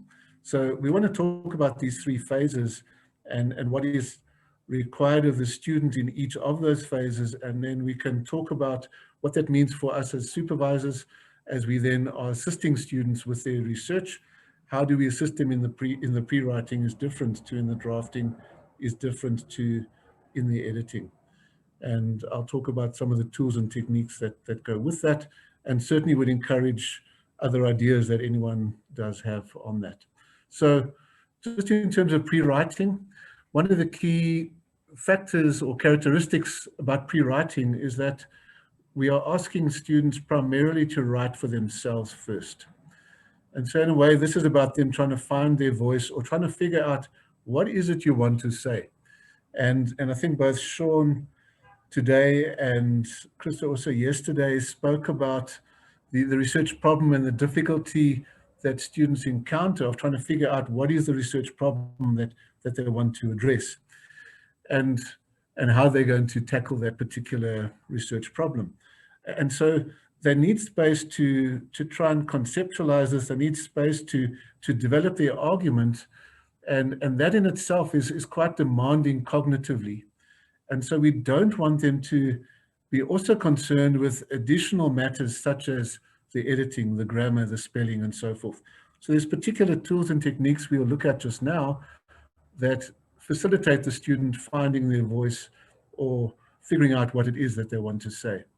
From there, we then move into a drafting phase, and this is obviously drafting and redrafting and redrafting.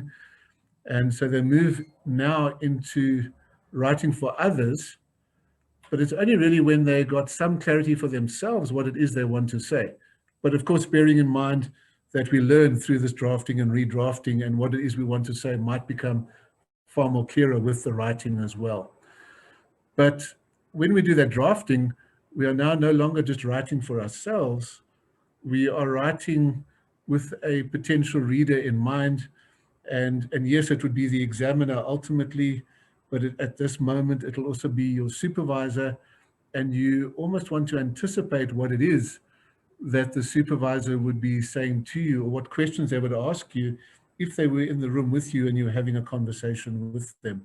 And I think as supervisors, many of us know how we then enter into that dialogue with the students through, for example, using the reviewer function, and to post a reviewer comment, or to give an audio response to a particular piece of work that a student has submitted. And so they can listen to our response. And so they need to start to anticipate how we will respond. And one of the ideas with the drafting and redrafting is not only to anticipate, but then ultimately to silence the reader or silence any question they might have, because it is all there, because it's self-explanatory, because the argument that you've set out now is quite clear. And going along with the drafting and redrafting is trying to move to develop a linear argument where there's this sequencing of the claims. So in the pre-writing, we can generate a whole lot of different ideas, different claims we want to make, but often the problem is, how do I sequence them? What is the logical sequence I can put them in? And so the drafting and redrafting helps to do that. And we'll also look at tools and techniques of doing so. And then at the end, once we've had those later drafts, we then start to give more attention to the editing at the end. And we'll talk about one or two techniques and assistance with helping with the editing process. Before I get into pre-writing, any comments on the 3 stages? No comments. No, I'll accept a few compliments, and I see Dr. Mwefi commented there. But I do remember a discussion I had once within academic circle where somebody made the statement, successful writers of articles must actually write the article for the student, because the student have no interest once they graduated. So I think in many ways it's also the responsibility of supervisors to assist students to cross this mind hurdle that they maybe struggle with. Yes.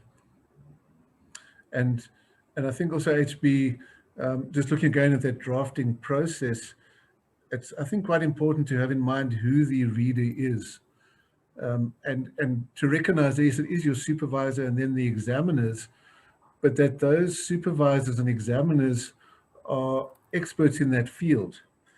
And this is, I think, quite difficult for students, that they're not writing a textbook to describe everything, to explain every single term and concept and illustrate that, but rather, again, it's this idea of crafting an argument to an informed audience who is familiar with the work. But I need to show them that I am also familiar with it now, but then also develop the argument in a clear manner. So can you defend your argument in 1 minute almost? Yes. Yeah. So, and at each stage, at that micro chapter level and macro level of the whole dissertation, we can talk about making that defense to the particular examiner or reader or supervisor in the stage. So how do I anticipate what they might say, what critiques they might have, what questions they might have, what gaps there might be that they ask about? Can I anticipate that, so I actually silence them, and in doing that, I meet their requirements? Thank you, Noel. Okay, so let's talk a bit about the pre-writing stage. And what we said here, we want to help the reader to find their voice. And so we need to provide a creative space for them to make meaning. And so often there's then creative tools that we'll use to achieve that. It is mainly them writing for themselves. They might then share some of that, or what they do write might then form the basis of a supervision meeting, for example. So you're helping them to develop their own voice. And there's a number of free writing or pre-writing tasks that I want to just highlight. Some of those I think we are quite familiar with to a greater or lesser extent. I think everyone knows about mind mapping, so I'm not going to talk about that one. That's the 4th one there. Free writing, I think, is quite an important one to just touch on here. What we often do when we're busy with our own research is and students do this as well, they block out time, several hours, where they then want to work on writing. And often we then get that writer's block. Some of us might find the same thing, where we have this writing block. What free writing does is try to open up those blockages. So what it does is set a very, very short time period to write. And it's about this free writing. Write whatever, don't try and edit, just keep writing. Write for the full time. When the time is up, put your pen down or stop typing, whatever it might be that you are doing. And we're talking about short periods of time, like 3 minutes, 5 minutes, 7 minutes. Doing that means that you're pausing halfway and you want to continue. And so you've got this momentum going, that idea will continue to be in your mind, and you want to then develop it further. And if you adopt that approach to your writing, you probably find there's a lot of 5, 7, 3-minute periods here and there that you can slot into your day, into your schedule, rather than looking for these large periods of time, which, yes, are also important, but at least we can start to slot that in.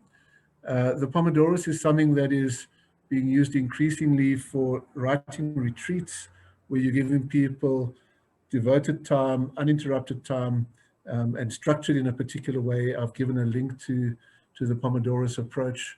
I'll talk a bit more about the research journal shortly, which promotes reflexivity, really. Basically, reflexivity is about the researcher examining their own beliefs, their own judgments, their own practices during the research process, and how that might then influence the research that they are doing. And there's a couple of sources I've given for that. Sorry, I want to talk about the reading journal next, but before I get to that, I'd start to hear, are there any other kind of techniques that people use that help to open up the space for the student to be creative, to figure out what it is they want to say, to grapple with these bigger topics with often a very messy, confusing time for them to figure out what they want to do their research on? Yeah, thank you, Noel. I think there's a comment by Tineke. So, Tineke, I'm not sure if you want to expand on the Disney approach. I think I'll there. Can't get, yeah, there we go. Can't get myself, yeah, there we go. So the Disney approach I found works extremely well also for myself and for my students. In phase one, it's the creative phase. You take your critical judge out of the way and you just output. And you put down so you separate the creating and the critique. So you first create, and then once you've done that, then you go into phase two, which is critique, what it is that you've put down, and then phase three is the quality control, which in our case would be editing. I found that separating those phases works well, because sometimes, you know, especially people who want to be perfect immediately, you know, they can't get going. Yes. And I think, Tineke, thank you for that. I think it parallels this pre-writing, the drafting, and then the polishing in the end. So thank you. If you have got a reference for that, if you can put it in the chat for us, please. It's Disney, Reverend. I don't know. Okay. No, that's fine. We can all Google Disney, but we might end up somewhere else. We might end up in Florida. Okay, I want to move on a bit. Sorry, Noel. Rafil will ask, how realistic is this for short programs such as the MBA, that a candidate is able to master the art of academic writing? And I think it ties with the earlier question on how thorough and in-depth should the literature review be? How succinct can you provide it in this stage in the pre-writing? Yeah, I think even if you are writing an assignment, you're going to be going through these same steps. So even if it's a course assignment, students have to figure out what they're going to write. And I think they do use different creative ways of doing that, whether that be free writing or mind mapping or other techniques. The one that I wanted to highlight was a reading journal, where rather than just underlining everything and highlighting everything and making notes in the margin as if you're going to regurgitate the article, you are going to ask other questions that help you to start to synthesize, critically evaluate, which is often the level that at a master's level you are writing. If we think about Bloom's taxonomy, it's often about that critical evaluation, synthesis, and so forth. And so here's some ideas about how to keep a reading journal. And in fact, with our MBAs, we give them a task where we say, here's the template, and I want you to fill in just a one-pager where you choose a particular article and you read that article, and just in the one page, put your responses in the right-hand column. And it's really getting them to not just summarize the article, but ask critical questions like, what do you like about the article? What don't you like about the article? Of course, that's going to prompt, well, why don't you like this? Or why do you like what you like about it? What did you not understand about it? What does this remind you of? Where have you read this elsewhere? These are the kind of questions that help to make linkages And whether that be for an assignment or a full thesis, I think these kind of techniques are useful.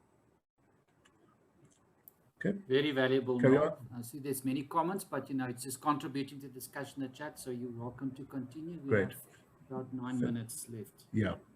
So I want to then move on to talk about the drafting and the redrafting phase. And I think it is very much about drafting and redrafting. And I always say to my students, when you're submitting a piece of work, whether it be that chapter or whatever it is, call it version 1 the first time you hand it to me, and then the next one version 2. So at least we can keep track of these different drafts and keep them saved, because maybe there's things you do want to go back to later on as you do further drafts, rather than deleting what you've had before. And that talks us, I think, to the whole thing of proper management of the material and filing of it and the like. And then when I get it, I then add my initials and I send it back to them. So, Eric, did you want to comment? Okay, I'll carry on. So the second phase of drafting is then starting to focus on coherence and flow in the argument, trying to put forward a coherent argument, trying to get the flow right. What point goes first? What is second? What is third? What is this golden thread? What's the main purpose? Why am I writing this? And ultimately, how do I then create this sequence? And as I said earlier, this is where you then start to think about who is your potential reader. And what I've tried to illustrate over here, I'll go back to the slides just now, is how I've made use of Post-its, or even just taking an A4 page and tearing it up into little pieces, and say to the student, all right, let's write down all the different topics, for example, that you want to write in your literature chapter. Now, what do you think of the sections? So maybe those sections can be the pink cards at the top there. So under each of those sections, what are the things you want to say? And they can then start to put the cards there in a very flexible way. And then once they've put it down, I'll say, right, talk to me about what is there. Tell me the story. And the story is the plot, is the line of argument. And then if they get stuck, then we say, okay, well, let's move it around and try a different angle, try a different approach. And that, I think, is part of the way of helping them to find their voice. What is that argument that they then want to craft? What are its subpoints? How do they then structure that? So this kind of idea of using a whiteboard or even just pieces of paper with the words on or the key topics on helps them to create a linear argument from a whole lot of different ideas that are running through their head. How do I start to sequence those? And it gives them a chance to practice that verbally, and then afterwards to go away with that set of cards. At the end of the session, we get them to number those cards, and they take the cards with them, and they make sure they then structure their chapter or their section of writing according to those cards. Yeah, so in that drafting stage, students also need to start to keep in mind who their audience is. And so is there another approach to this problem to address this issue? Am I giving a proper review of the literature, for example? Am I recognizing the broader literature that my reader will know about? What are the objections to this approach that I'm following? How do I defend that? If those alternatives exist, how do I acknowledge them? But how do I show the shortcomings, and in doing so, defend the position or the stance that I take?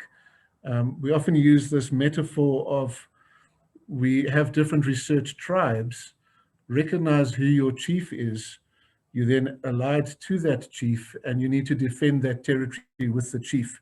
And that means defending it against the other tribes and showing their shortcomings, but doing it in a way that does not belittle those alternatives. Okay, before I get to proofreading, anything at that stage, HB? No, all good, Noel. No comments so far that's related. Okay, and so we then move into the final stage then of editing and of proofreading.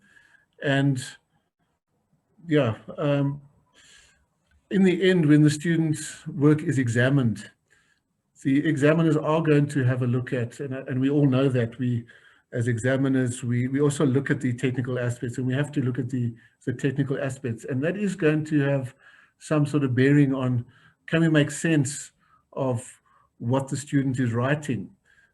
Is their spelling, is their grammar, is their punctuation right?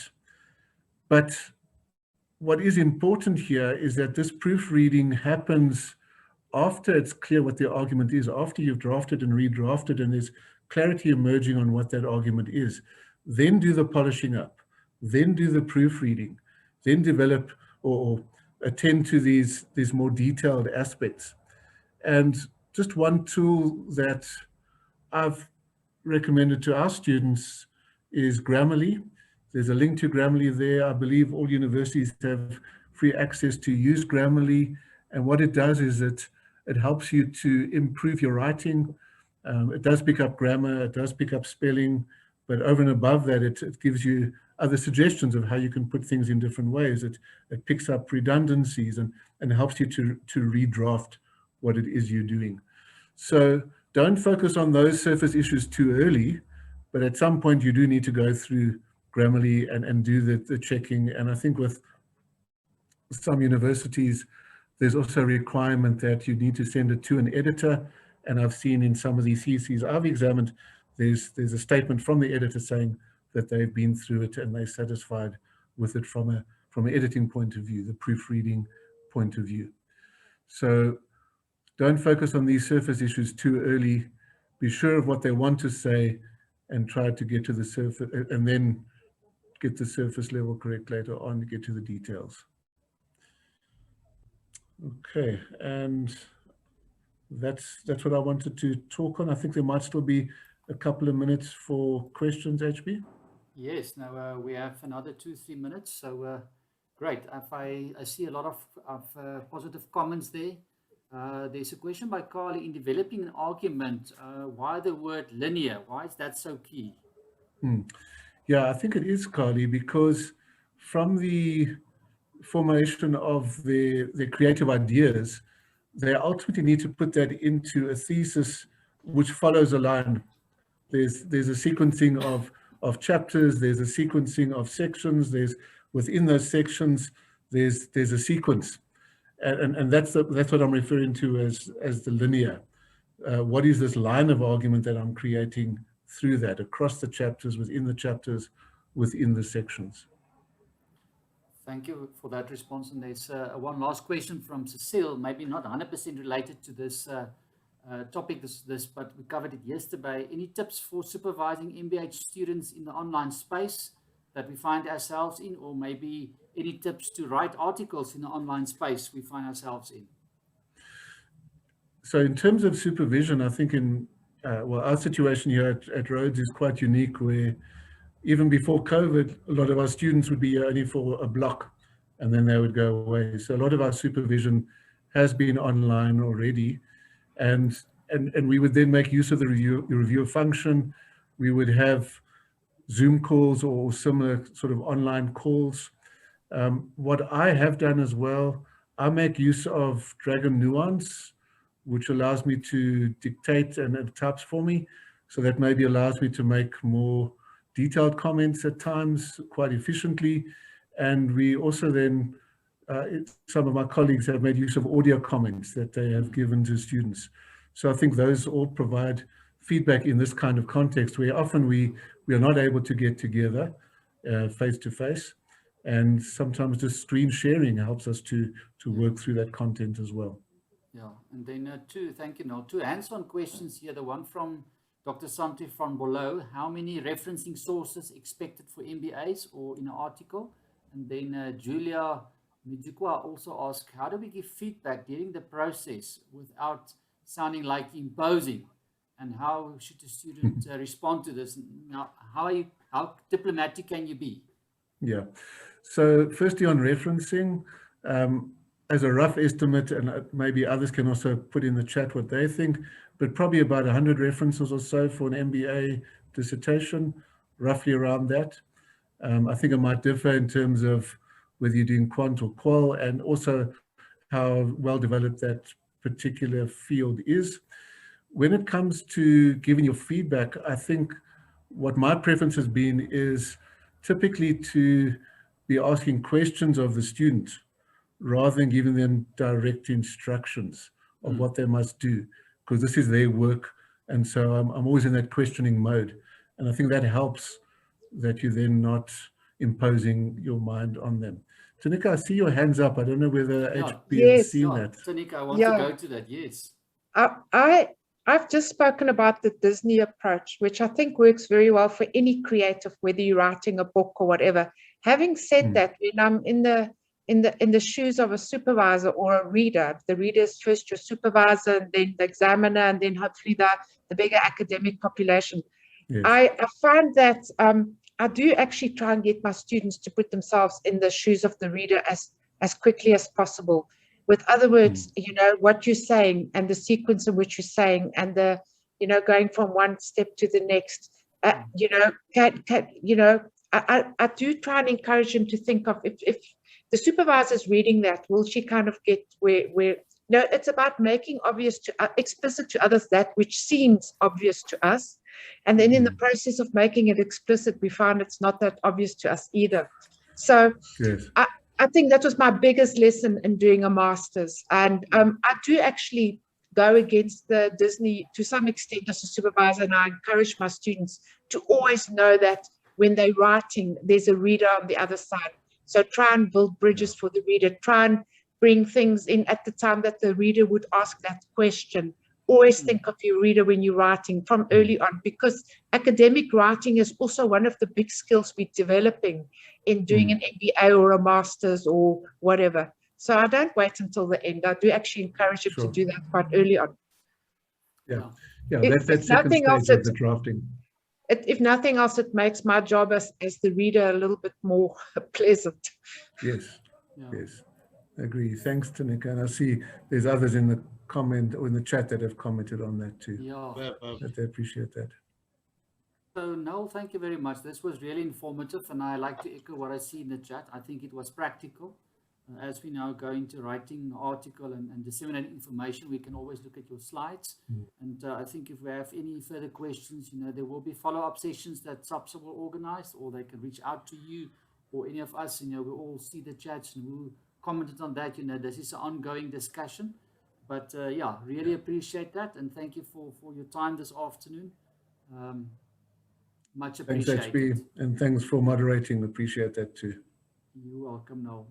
It's 5:02, so I'm going to allow a quick leg stretch according to the program. If we can start then, no, actually there's not time. We must start at 5:02. So I'm going to then move into the next section and welcome Professor Christoff Botha. And you're going to talk to us about the supervisor and student relationship. And this is the last session this afternoon that will take us all the way to 5:45. We will have a 15 minutes for Q&A following the session yesterday and today, which will then in many ways conclude the MBA discussion. And we will tomorrow further with the PhD. And then on Friday, we will come back and do a joint MBA and PhD. So Prof Christoff Botha, his area of expertise are employment relationship. He's got his PhD in 1992, almost 30 years ago. He currently works at Northwest University. He's a well-known author and co-author of 7 chapters university textbooks, 51 accredited journal articles in total. He presented 28 accredited conference papers, and he also successfully promoted, and listen to the word promoted, 16 PhD candidates, and he graduated 88 master students. And he examined external examiner for numerous institutions locally and abroad. So Chris is going to take us through how to supervise and managing that student-supervisor relationship. There were some questions posed yesterday on how far we can push, when can we back off. So I think Christy will continue and answer that discussion. And even in today's chat, you know, some of the practical questions, what are the pointers you can give your students? How do you follow up a developmental approach in giving feedback to your students, but also keeping them motivated? So you're not just a supervisor, you're also advisor, and in many cases you're a psychologist. But Christoff will take us through that. Over to you. Thank you, Christoff. Thanks a lot, Chair. Thank you. HB, can I ask that Rian enable me to share my screen so that I can put on my slides? Good afternoon, everybody. when we planned this MBA seminar, we've decided to end this part on the second day, to end that with the whole notion of how the relationship should work, the relationship between a postgraduate student and one student. So I think a very important, thank you, Prof HB. I hope you can hear and see my screen. All good. All good. Thank you. So we've decided that apart from the introduction, I should look at the essence of the supervisor postgraduate student relationship. But focus again on a master's degree. Yesterday at my session, there were questions on this as well. Where to draw the lines, how to jot it out, how to make sure that, and we all know, and many of the sources that I also looked at when I prepared for this, they agree upon the fact that good supervision is a prerequisite for good research and for students to look at. So I'm going to look at the essence of the relationship. What sort of things do we expect from our students, and what do students expect from supervisors and supervisions? And here and there a checklist for your convenience to look at. It's always a good idea to do this up front. The skills one need, and then just very shortly referring to how I see it as a simulation of the workplace, and then concluding with a question and answer session from our panel after my session. So the master's degree, just again, and I want to just to link us again with what we did. My other colleagues did the previous two sessions, but also from yesterday, we agreed that the master's degree, especially the master's degree, is a good example of an apprenticeship degree. So the PhD maybe to a lesser extent. As students are in training, we must accept that master's degree students can't do independent research. So they are in training to become researchers with their supervisors, working under the supervisors or the guidance to become an experienced scholar. The role of the supervisor cannot be overestimated. I think one must look and say to each other, a good supervisor will help a postgraduate student to make their studies effective and productive in various ways. And I want to look in this short space to a few of those. I'm going to focus on the role of the supervisor in the postgraduate studies and the importance to establish a good professional working relationship. I think that's what one needs here. It's a good working professional relationship with a supervisor as early as possible in the research process. So it's important from the get-go, from that very moment up. I think some of the questions that I will want to quickly readdress, and just for your own convenience and for your own completeness, look at again what do we mean with the word supervision? What can one expect from a supervisor? How do I select the right supervisor, and how do I get to, how can I know what the supervisor expects from me as a student? And we must communicate that with our students upfront. We must, if it's possible, by way of a diary or of a MOU or a contract. It differs from school to school what they choose to do, and what are the crucial issues to raise during the first meeting with a supervisor. What are the things that one need to look at already at that stage? So maybe a tip I found this sometimes useful when I ask my student to jot down a research diary and make notes on the response to some of these questions that I've dwelled on yesterday. I asked them then to consider for a moment whether this research that they explained to me that they want to do whether it make them uncomfortable. Is there feelings of vulnerability when they engage with this, and to write that up for themselves in a diary. What is it what they want to do and reach as a researcher in this process? To write those things down, and to think about themselves as being a researcher. How do they want people to perceive them when they completed their research project?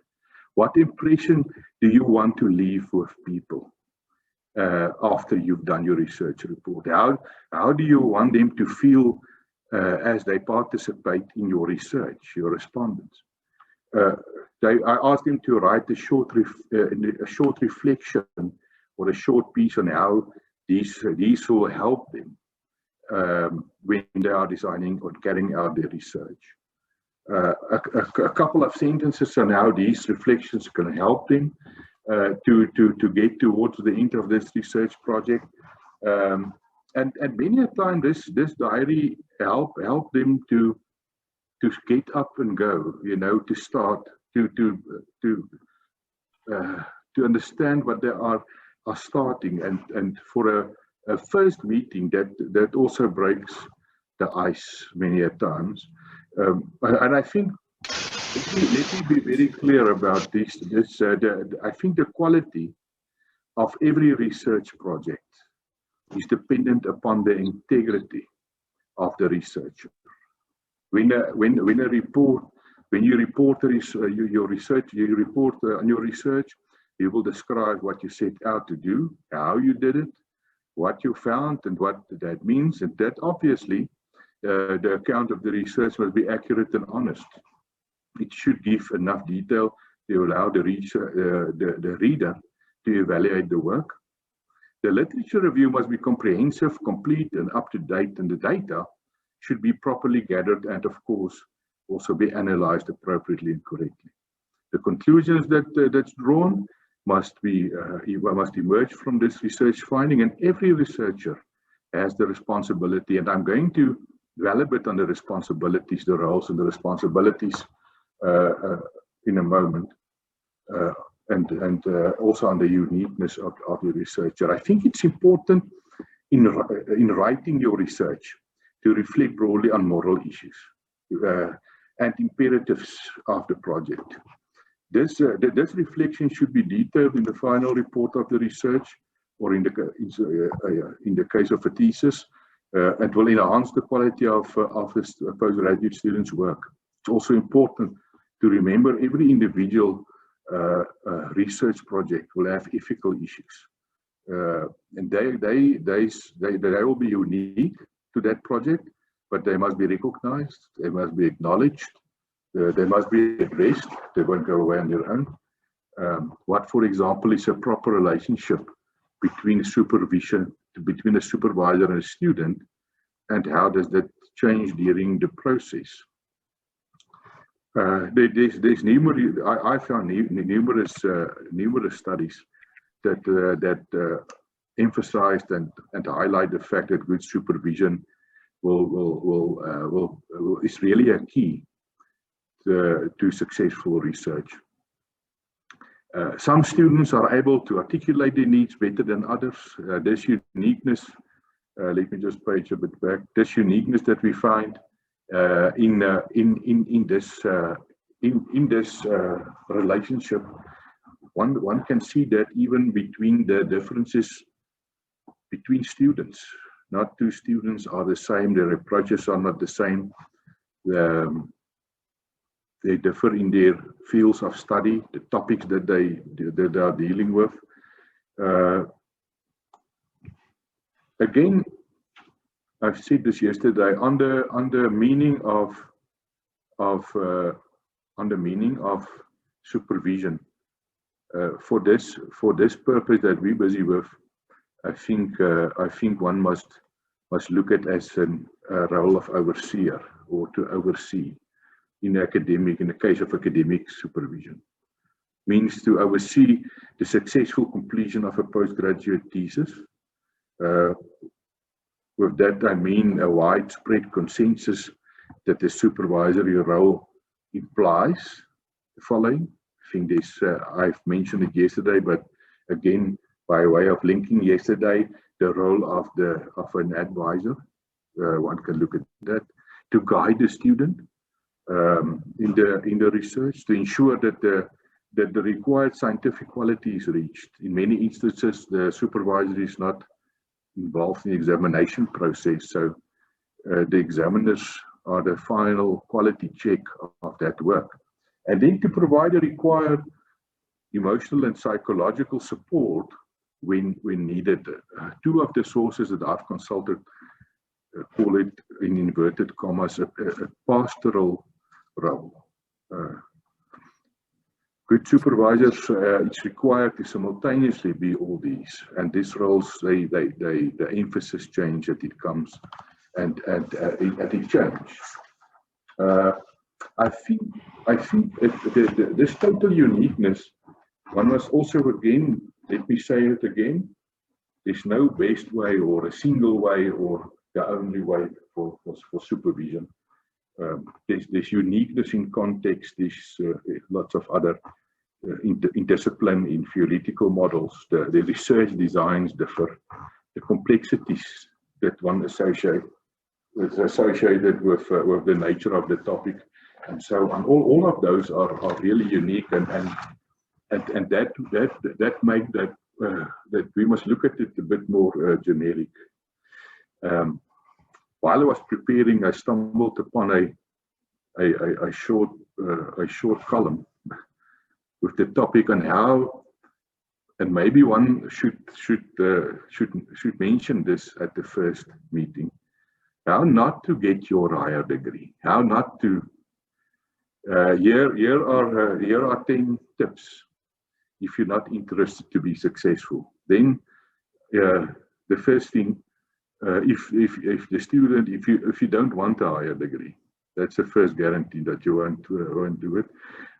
When overestimating what is required, or the third tip is to underestimate what is required, and the fourth one, if the supervisor does not know what is required. The fifth one is losing contact with your supervisor. It's that crucial. Another one, how not to get your degree, is not having a thesis. And my colleagues, Prof Sean and Prof Noel, refer a lot to the argument, the proposition of the thesis, how to maintain that. A sixth tip, to fail to draw on your peer networks for support and critique. And I'm going to get back to some of these, and how important your peer group are. Taking on a new job and leaving a full study before finishing. Trying to work full time while registered for a degree, for a higher degree.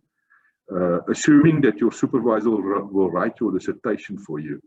I don't know over the years how many of you come upon this. Lacking commitment from the student, or passion and self-responsibility. I'm going to refer back to the responsibility from both parties. Lacking focus, stamina and reliability. A second last point I found, failing to participate in methods seminars. How to address your approach and your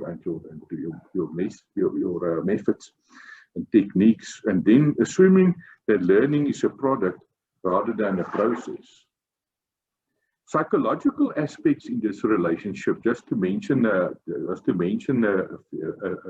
few of them. Enthusiasm, passion, and intellectual curiosity. Isolation, second one. Increasing interest in work is definitely one of the psychological aspects. Transferring dependence from the supervisor to doing your own work. Boredom. I found boredom, frustration, a job to be done. Euphoria, second last one under psychological aspects, but I'm going to get back to many of these again in my presentation. And then characteristics of good researchers, just a checklist. Maybe it will help someone just to communicate this with your student. Have this discussion in a first meeting. Good researchers generalize and specify the limits of that generalization. Good researchers choose appropriate methods and approaches. They practice their craft. Researchers work within support groups. Researchers write well, they craft their prose and write for readers rather than writing for themselves. Researchers do field work, they in their research, and extensive literature surveys and searches. And they do not idly sit in front of their computers or at their desks and wait for inspiration. That's not what they do. A short action plan for supervision, what supervision means. Consider very carefully the advantages of doing testing out research in your area. From observation and discussion from your supervisor and other academics, construct a list of your craft practices that characterize a good professional researcher. Aim to ensure that you are familiar with any procedure, techniques, or skills, and you will use in your research. Establish a peer support. Peer support, very, very important. To encourage each other, that's what you're supposed to do. That give mutual criticism. Monitor timelines and deadlines that's applicable, and then to proofread. It's always good to have a new pair of eyes. Practical aspects. Let's get a bit of a few practical aspects on working on a higher degree. In selecting the first thing that we spoke in depth about this yesterday, I started off with selecting the topic. A timetable. You know, our students don't know these things, and many times we think they do, so we just continue. And some of these, I think, one must put on the table and say, let's talk it. Let's draft a timetable. Let's look at how you see it. The duration of the project, stages of the process, redefining short and long-term goals, budgeting on both research cost and time, realizing the importance of scheduling and deadlines, and then working in a non-governmental organization, establishing a viable working relationship, maintaining good relations with the subject community. I think also very important. The supervisor will want to know the following from a student. I think this is what we must tell them. Has the student familiarized him or herself with the current and prior research conducted in the topic area? One must ask them. Has the student completed the required coursework related to the dissertation? Does the student have a good understanding of the research area and the relevant readings? Do they work in that area? Do they have experience in that area? A fourth thing that I want to know from a student at the first meeting is has the student done an adequate literature survey from journals, from books, chapters, sources, knowledge sources? Is the student conceptually ready to start working on the dissertation? One must ask that question, and then when selecting your topic, bear in mind that the following questions, it's so logic and obvious, but we many a times forget this, and I promise you it's not in the fore when one have this first meeting with your student. Does the topic interest you as a student? Is there a supervisor available with the expertise in the area in the school? Is it manageable in terms of the scope and the time? The three enemies of a dissertation is the time and the cost and the quality. Those three elements always fight with each other during your research project documentation. Is there sufficient available material to complete the project in time within the short space that our students have? Does it fit into a body of work, a critical mass already being undertaken in the program? Will it have a practical outcome? For example, will it further your career? will contribute to policy or advanced developments for especially business schools. That's very important. And then again, an action plan, maybe a checklist for some of you that are interested in that. Be aware of the psychological stages of the research. Do not get stuck in one stage. Good advice: construct with your student, supervisor, student, an overall time plan of the stages of the research, and that along the lines of a sheet that you share, that you make a copy of. For each stage, construct a list of tasks to be carried out. It is a project. It is a research project. So there's lots of project management tools that one can use here. Use a timetable and a task table to monitor the progress, not only from a supervisor viewpoint, but also from the postgraduate students' viewpoint. Sorry, Christoff. Do not be yes, sure. Can I interrupt you for a second? I see there's some chats going on, and the question is, how do we make sure that people stick to the timetable? Do you have any practical advice? Yeah, sure. When constructing or when drafting a timetable, one must make very sure that you revisit that. A timetable have appointments, have meetings, and we're going to spend a few minutes on meetings, how frequently. So one must have, the sooner you have feedback in that, many of the problems that we have with the relationship comes from the absence of one of the two parties over a period of time. So I think the primary idea behind the timetable is exactly to visit it and to use it, you know, and to adapt it as one need.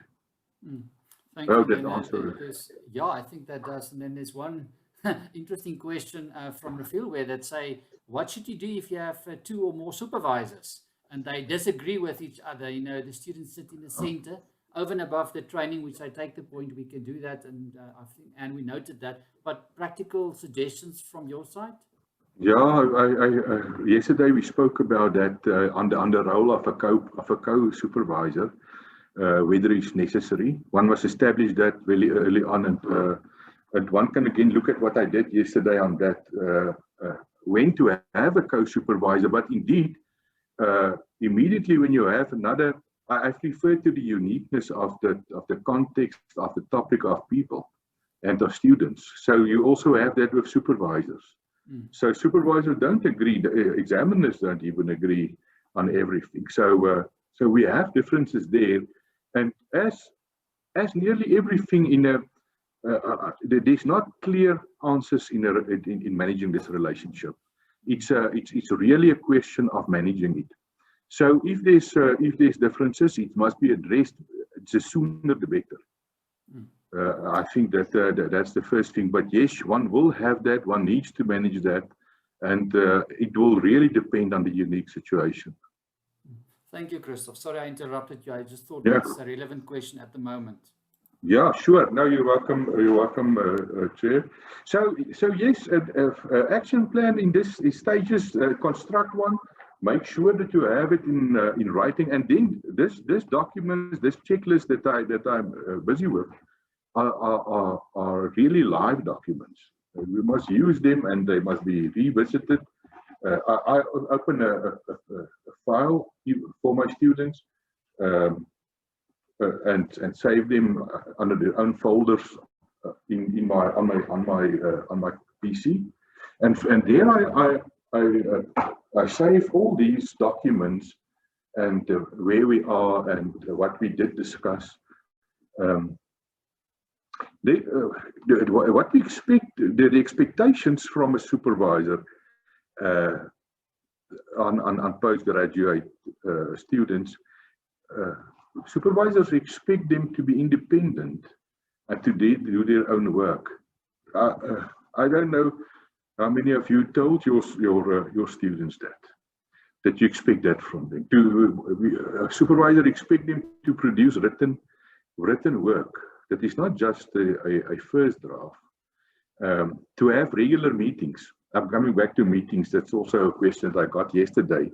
Some supervisors prefer to come in to the written work rather than to conduct meetings. You know, to send back the comments that they've made on the written draft.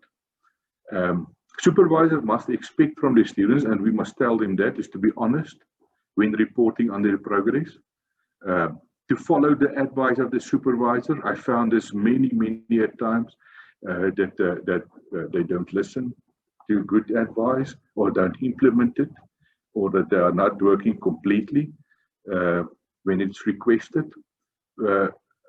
I expect from my students as a supervisor to be excited and interested in their work that they are doing. It's not good if they don't like what they're busy with. To be able to supervise them must be fun. Must be fun to work with them, to work with the topic as well. They must take responsibility for their own learning.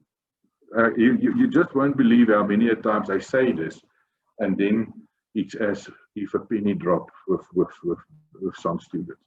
It's primarily their responsibility to understand that dissertation writing adheres to appropriate academic standards, conventions, and to be intellectually curious and to show this curiosity. The action for your students here, I've got a short checklist there to tell them you are responsible for your relationship with your supervisor, you a student. Try to fulfill the expectations of your supervisor. You will come to know more about your topic than your supervisor. That we must also tell each other. It's also good that it's like that. They are doing the research. Communicate directly with your supervisor on what you need, or on information or encouragement, or to help you with your structure. Every time you leave your tutorial, line up the next appointment before you leave. Do not miss tutorials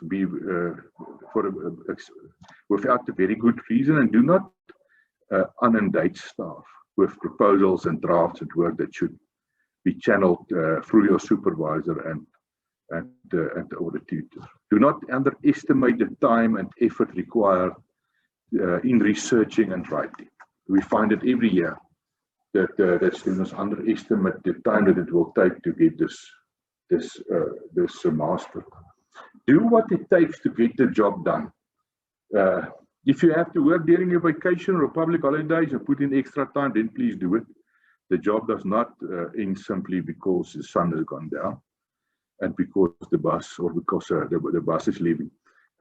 There's also expectations from the students, from students' viewpoint. What do postgraduate students expect on their side? Of course, the first obvious one, they expect to be supervised. Secondly, to show interest. That's also true for the supervisor.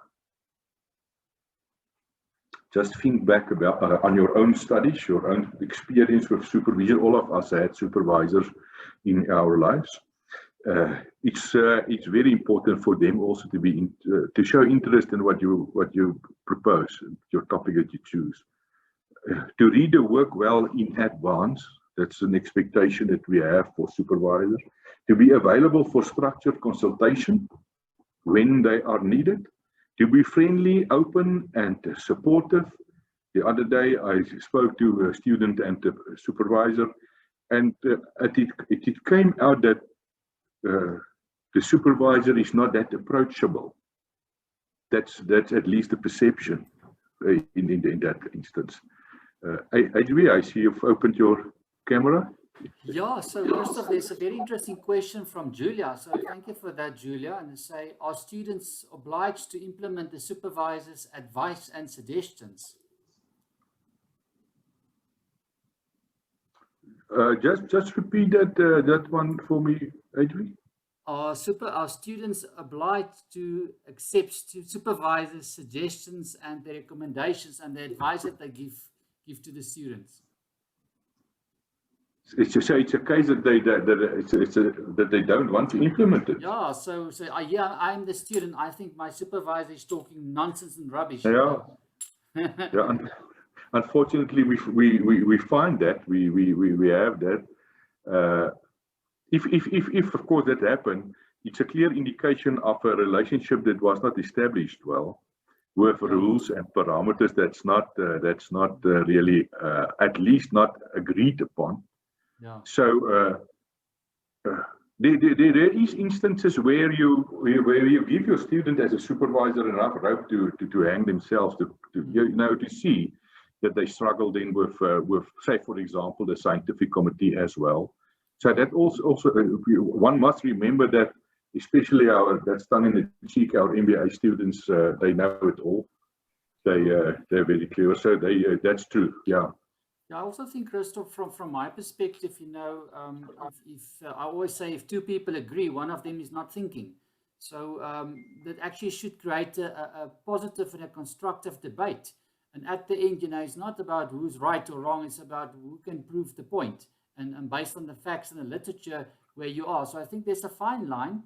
But I also have the experience sometimes, you know, you have hard-headed people on both ends. So, but yeah, there's more to that. So we must be able to have an open and honest discussion. But thank you for that response and also the question. And I see some comments to that. That's positive. Thank you, HB. Yeah, no, indeed. I think set up, you know, it's important to set up a climate of agreement. I've referred to that, mutual agreement between yourself and the student. You know, and at the climate, again, I know it's very vague. It's not that specific. On mutual obligations. That all these things that I've just shared with you, you know, talk it through, get it in writing, have a agreement, a memorandum, a diary. As you know, also again allow for the uniquenesses. Certain students would rather do a memorandum than a diary, for example. Supervisors are not expected to copy, edit students' work, for example. They're also not expected to write students' dissertations or projects and are not counselors. So when I refer to the pastoral appeal that's made on supervisors, I'm not there. The universities have helped for that. Again, let me just refer you back to yesterday where I've unpacked the supervisor's role, where I've referred to the expert role, the quality controller role of a supervisor, the role of pastor, and then the research contract we did last year, at the first session yesterday. What can you realistically expect of your supervisor? You can expect that your supervisor must discuss with you at the outset the relevant issues. That he or she suggests ways in which you can make the most effective use of your time, make the necessary time available. So here you can see some of the questions that you asked. If you address, for example, the time issue and make sure that you explain that how valuable and how short the time period is. You know, 9 out of 10 students will understand that and work according to that. Make the necessary time available for close and regular contact and to structure meetings in the most effective way. And don't be afraid to address and to look at these things. The role of the expert, again, please just look at that. That of a quality controller. Those different roles really explain a lot of make the relationship a lot easier. Then again, what do students want from their relationship? I've tried to make a short list. Students want practical guidance. They want help to get the project done. There's various kinds of support that they need, and it differs in the stage. Socialization into the subject area or the profession. I think one must see that as part of your role as supervisor. Also to help, many times it comes to the fore, to help them with their careers, especially if they are in academia, but in any way, just to discuss that. How will this research impact on one's career, on the postgraduate student's career? Access to information and latest developments and latest networks. And also inspiration, you know, many a times one was there, this discussion with your students. And be open and frank. Be open. Talk about expectations. Be flexible. Again, we are working with people. We are people. We are all unique. There's no way that we have a one fits all. So be flexible. Avoid open conflict. Don't come and don't also come too loose. You know, friendship is okay, but there's always a hierarchical relationship that one must make sure that you don't overstep. What supervisors, again, I tried to make a short list for what supervisors want from the relationship. Supervisors want to give advice and support. They want to stimulate with new ideas and with new insight, satisfaction and enjoyment of helping to solve and to solve the puzzle. What's the answers? The research questions. To help to advance the subject field, it's always as interesting for the supervisor as it is for the student. And then later on, joint publications in many instances, and career enhancements, and then the expectations. To summarize again, firstly, students must adhere. And you've asked that question. They must adhere to timelines and to advice and to the research contract that one has. This is what we're busy with. This relationship, it's one can use an analogy of another relationship, like a partnership or a love relationship. There's also contracts involved. You know, that's spelling out the parameters of a marriage. You know, what belongs to who, and all those sort of stuff. The second thing, the primary responsibility is that of the student to initiate contact, for frequent meetings. You have to learn to understand the student. I expect from them to understand the institutional requirements. That's very important, the rules for the study that they're busy with.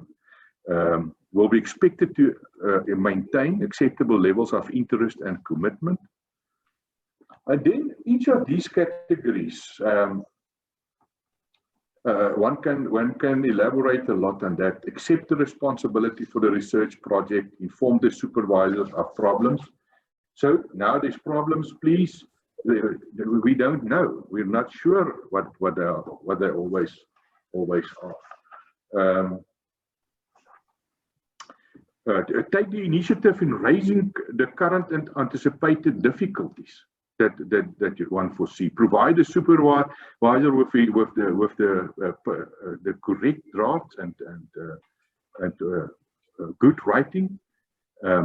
Ensure that you block off sufficient time for the final writing, the final part of the dissertation, and then accept responsibility. One can immediately see whether a student accepts responsibility for producing their final research. Then on the meetings, initiating the contact and the meetings, the student is responsible for arranging these meetings. And also being aware of the current regulations, the policies, taking responsibility for storing the original data, that it don't, that it remains in your possession. And then I found what I call, that's what I've named it, is relationship wreckers. Maybe one can say, well, here is a few pointers. If you don't want this relationship to work well, then follow the following behaviors. If a supervisor, first the supervisor, if a supervisor is not responsive, not responding to questions, or not giving feedback quickly enough, that's in the contract. It differs between students. It differs between studies and the stage that students are in. Still with the supervisor, in giving, if you want to wreck the relationship, give poor responses or poor feedback, or not being available.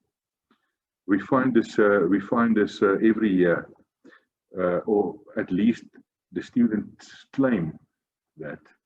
So keep your records, keep your contract, keep your folders updated, revisit that. Look, where are your students in the research stages? Not showing concern or interest in a student is also a relationship wrecker from supervision viewpoint. And to be too strict or too lenient can also place lots of strain on a relationship. On anyone, but we are looking here at the postgraduate relationship. On the candidate side, a wrecker, a deal breaker in not doing the work.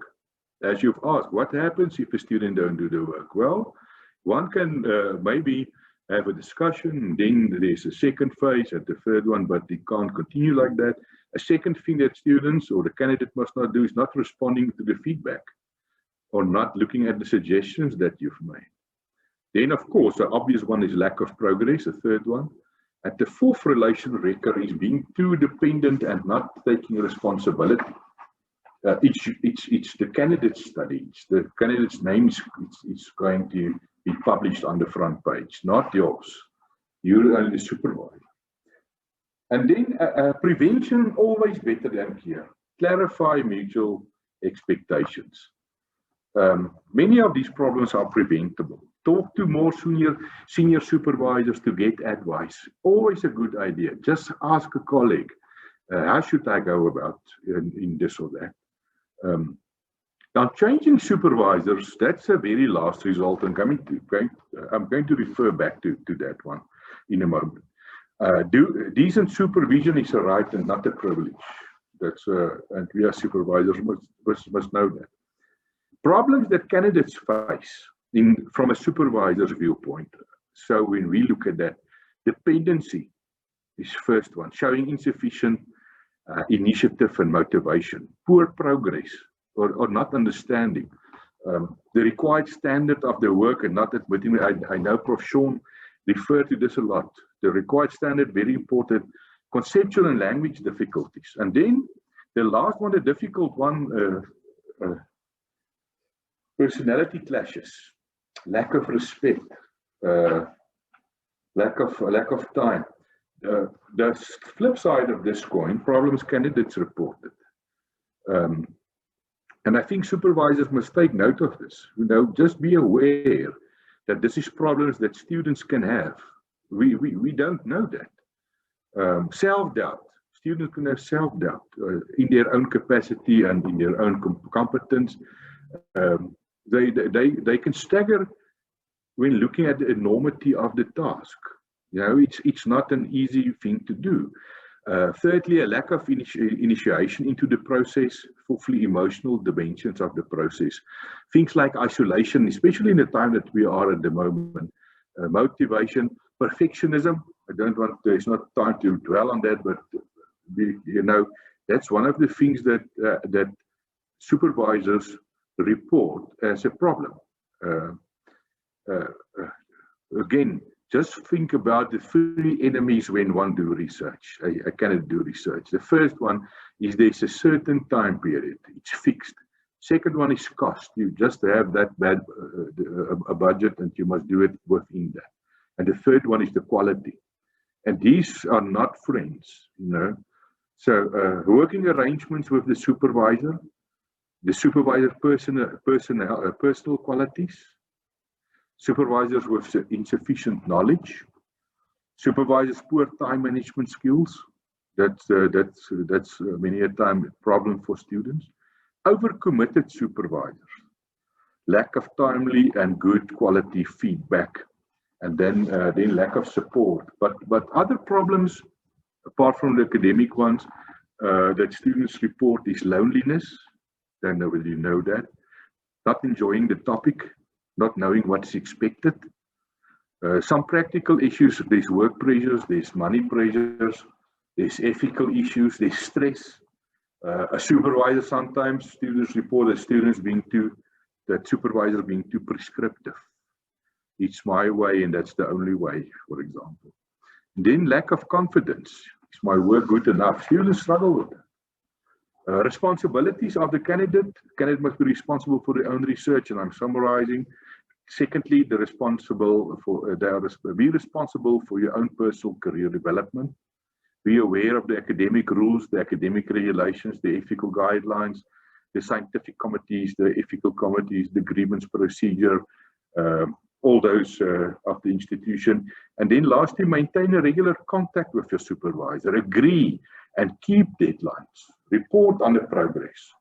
You know, there's in our instance, we do it with at our business school. There's at least the end of the semester report, a progress report. Candidates face many challenges. There's a high percentage of non-completion. Many take far too long to complete. We all are aware of that. Many candidates is a lonely and a stressful episode for many candidates, and often a high personal cost. It's often also stressful and frustrating for supervisors, jeopardizing the relationship that we are busy with.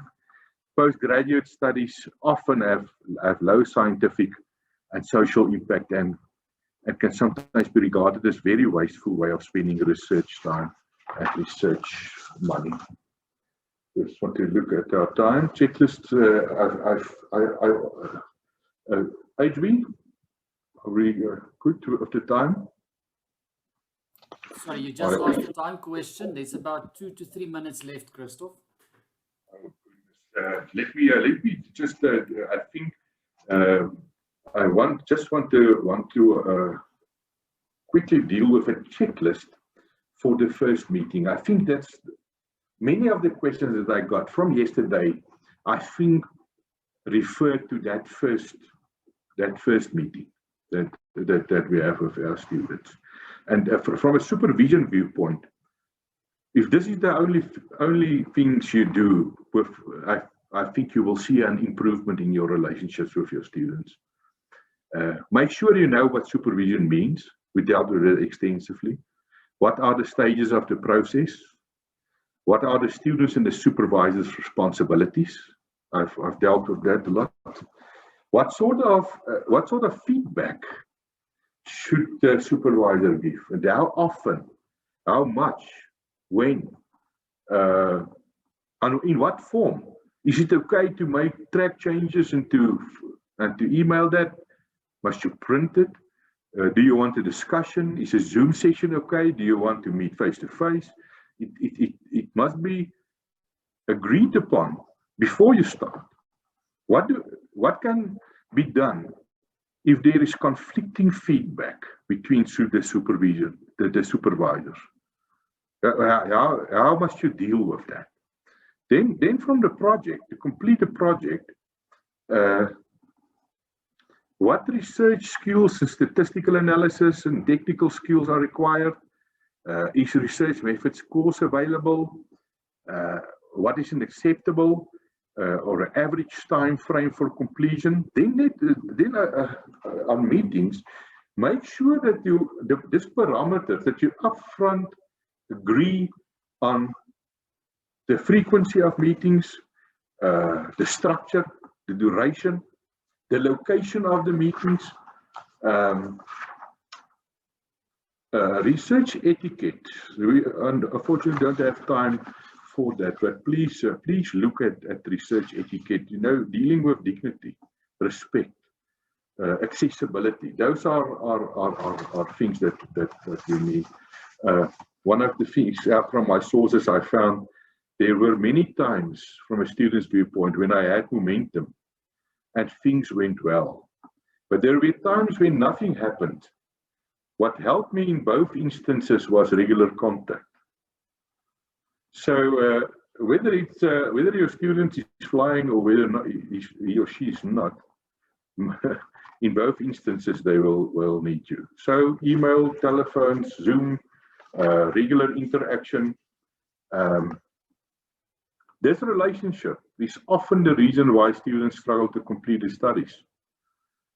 Since every supervisor and student is different, this relationship between the members of each is very, very unique. So I think we did a lot on that. The last remark on this whole question of the real workplace. I don't want students to change from supervisors without very, very good reasons. And the good reason is not a personality clash or that they don't get along. It's expected from our students, especially on the MBA, to get along with all the people in a workplace and to strive to reach the company's objectives. So it's a good idea to might as well practice that during their studies. So I think our time is up. Let's rather deal with some questions. The rest of my slides is just a summary of what we did over the past 2 days.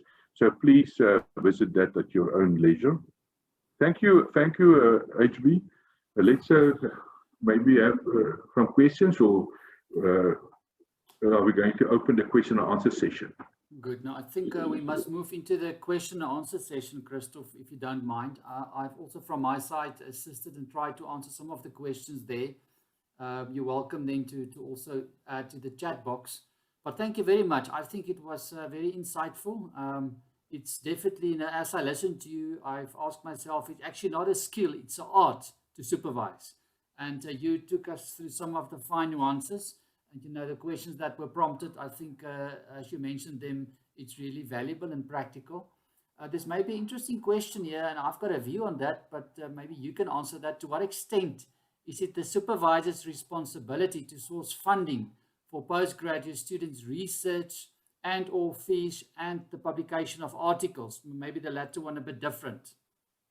And that's in the general Q&A, and yeah. It's an information role. Supervisors really have a responsibility to at least make their students aware of the information. In our instance, there is a dedicated bursary and department, but they're not always aware of those. And I think one must just inform them. Yeah, thank you, Christoff. So with the time in mind, we've got 12 minutes, and this is where we want to wrap up the feedback of the 2 days. I'm comfortable to think, if I look at all the questions in the last 2 days, and we've answered all of them, maybe with that being said, there are more detail or responses to that. Just as a reflection from my side, without repeating the topics, I think there's a few, let's call it thematic topics that came up in the questions. The one relates to the rigor and the depth of the literature review and how far do you go, ranging between different qualifications. And I think Sean really addressed that. Noel touched on that, and Christoff, you did. So there was one theme, a lot of topics. The other one, I think, relates to the content, little tricks of the trade, how one write the report, what's the best practices, and the 2 sessions presented by Noel yesterday, and the article writing covered that one. And then the latter, if I look at the comments, it's pretty much on the personal level, the student-supervisor relationship, as you discussed with us, Christoff. So I think that's in many ways a reality. So if there's any people that would love to raise their hand, you can open your microphone. We have 10 minutes left, and I don't think we're going to kill everybody if we go a minute or 2 over to ask a few questions, respond. And while we wait for that, I also specifically want to thank everybody that participate in the chat discussion with the input reference to articles, made some comments. I really enjoyed the comments. But okay, this is the time without an agenda to reflect on any questions.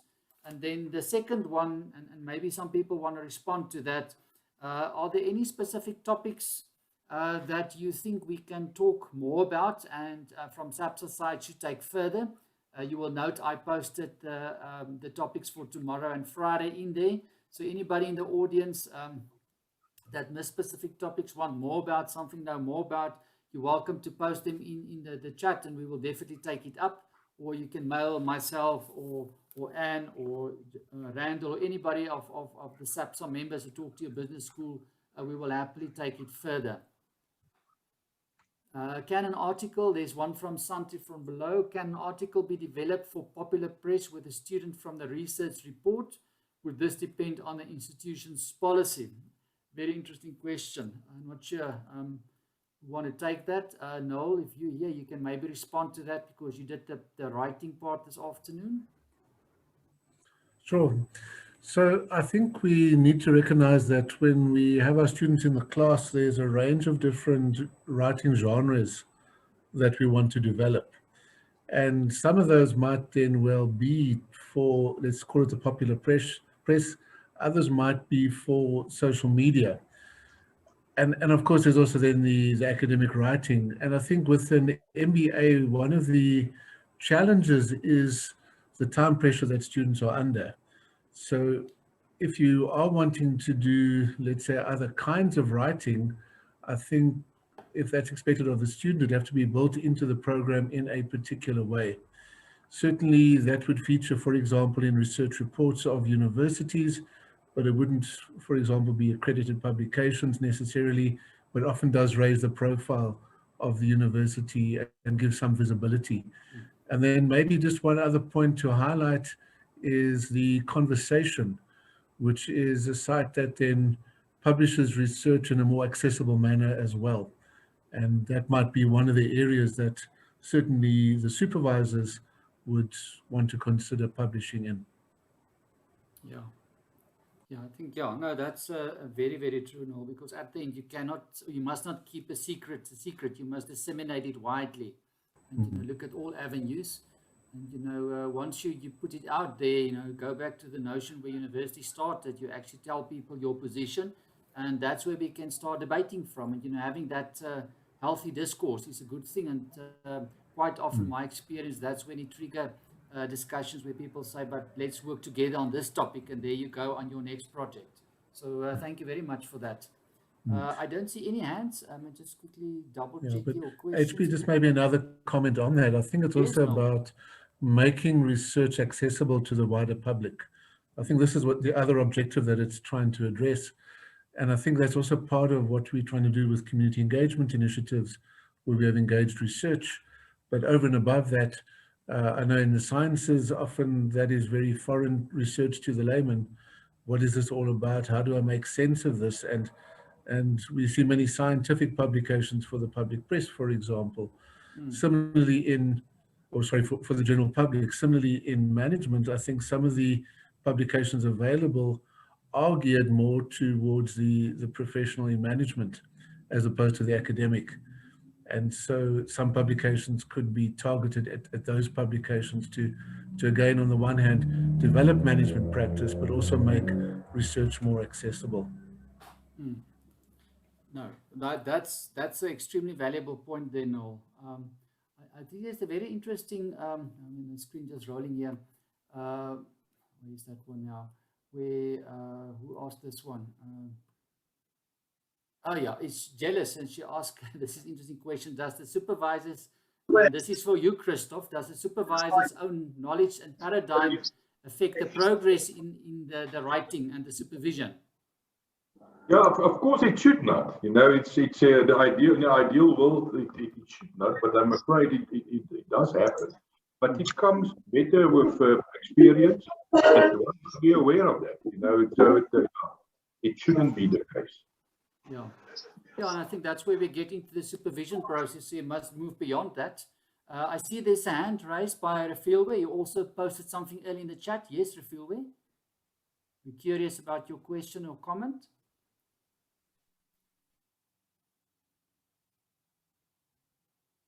Refilwe, we can't hear you.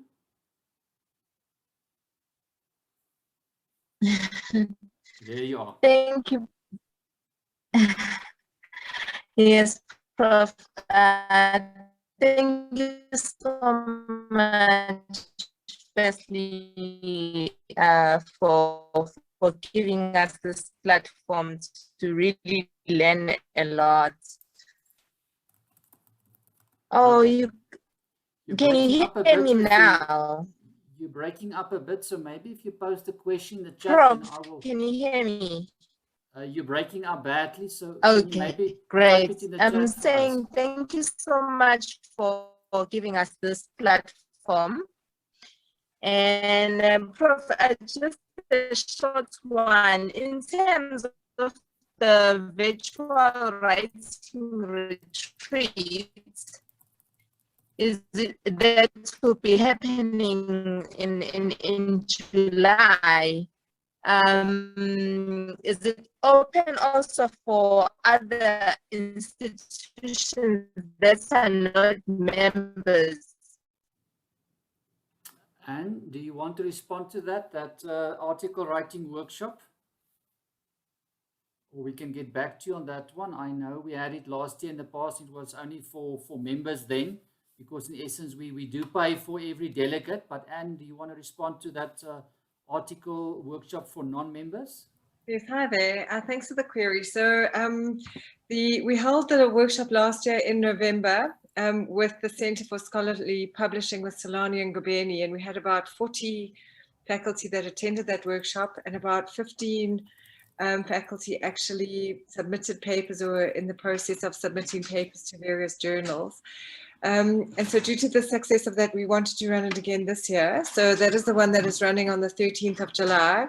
We do have about 45 people registered already that want to find out more about it and will attend the first session. And then the follow-up days, which are 14th, 15th, and 16th of July, it will just be for individuals that have already got a draft paper published, not published, or are wanting to submit to a journal. And are looking for feedback. But the days, we did say that the workshop was only for SABSA members, but very much similar to this, the day one, we will open it up to actually anybody who is interested in hearing more about it from Solani and what is happening. But the follow-up sessions, the 14th, 15th, and 16th will only be for those people that are part of a member school from SABSA. Those are the 22 members that are actual SABSA members and are on my signature at the bottom of my communications. But so yes, so we approving everybody that is applying to attend the workshop. We welcome you, and we really are looking forward to helping everybody with capacity development in a really collegial environment, non-threatening, and helping, as you can see from our professors, Prof HB and Christoff, Noel, and Sean, and the others that will follow later this week. We are so appreciative of everybody's coming together for this. And the same things apply for the virtual workshop. So I did post the link earlier in the chat. I can post it again. And just bear in mind, first day open to everybody. The follow-up days will be for members only. I hope that answers your question. Yes, thank you, Anne.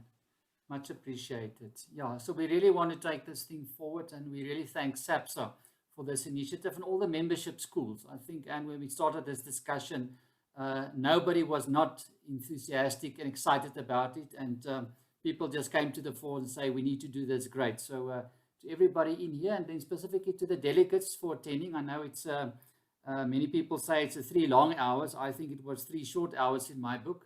But yeah, it was an interactive session. It's at 6 o'clock, so we must respect time. May you enjoy the evening. If you have more questions, you can join tomorrow.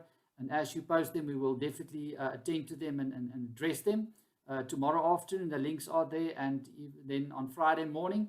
And then to the facilitators this afternoon, Professor Pearse, Professor Botha, and Professor Gossel, much appreciated. And we really appreciate your input and the time, and facilitating all 3 sessions for us, giving us lots and fruitful thought as we move forward.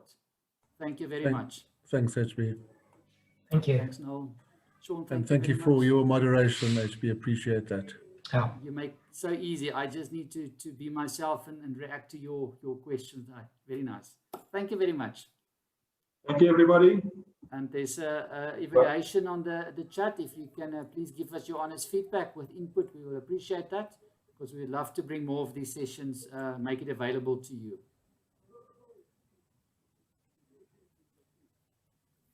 Thank you, everybody.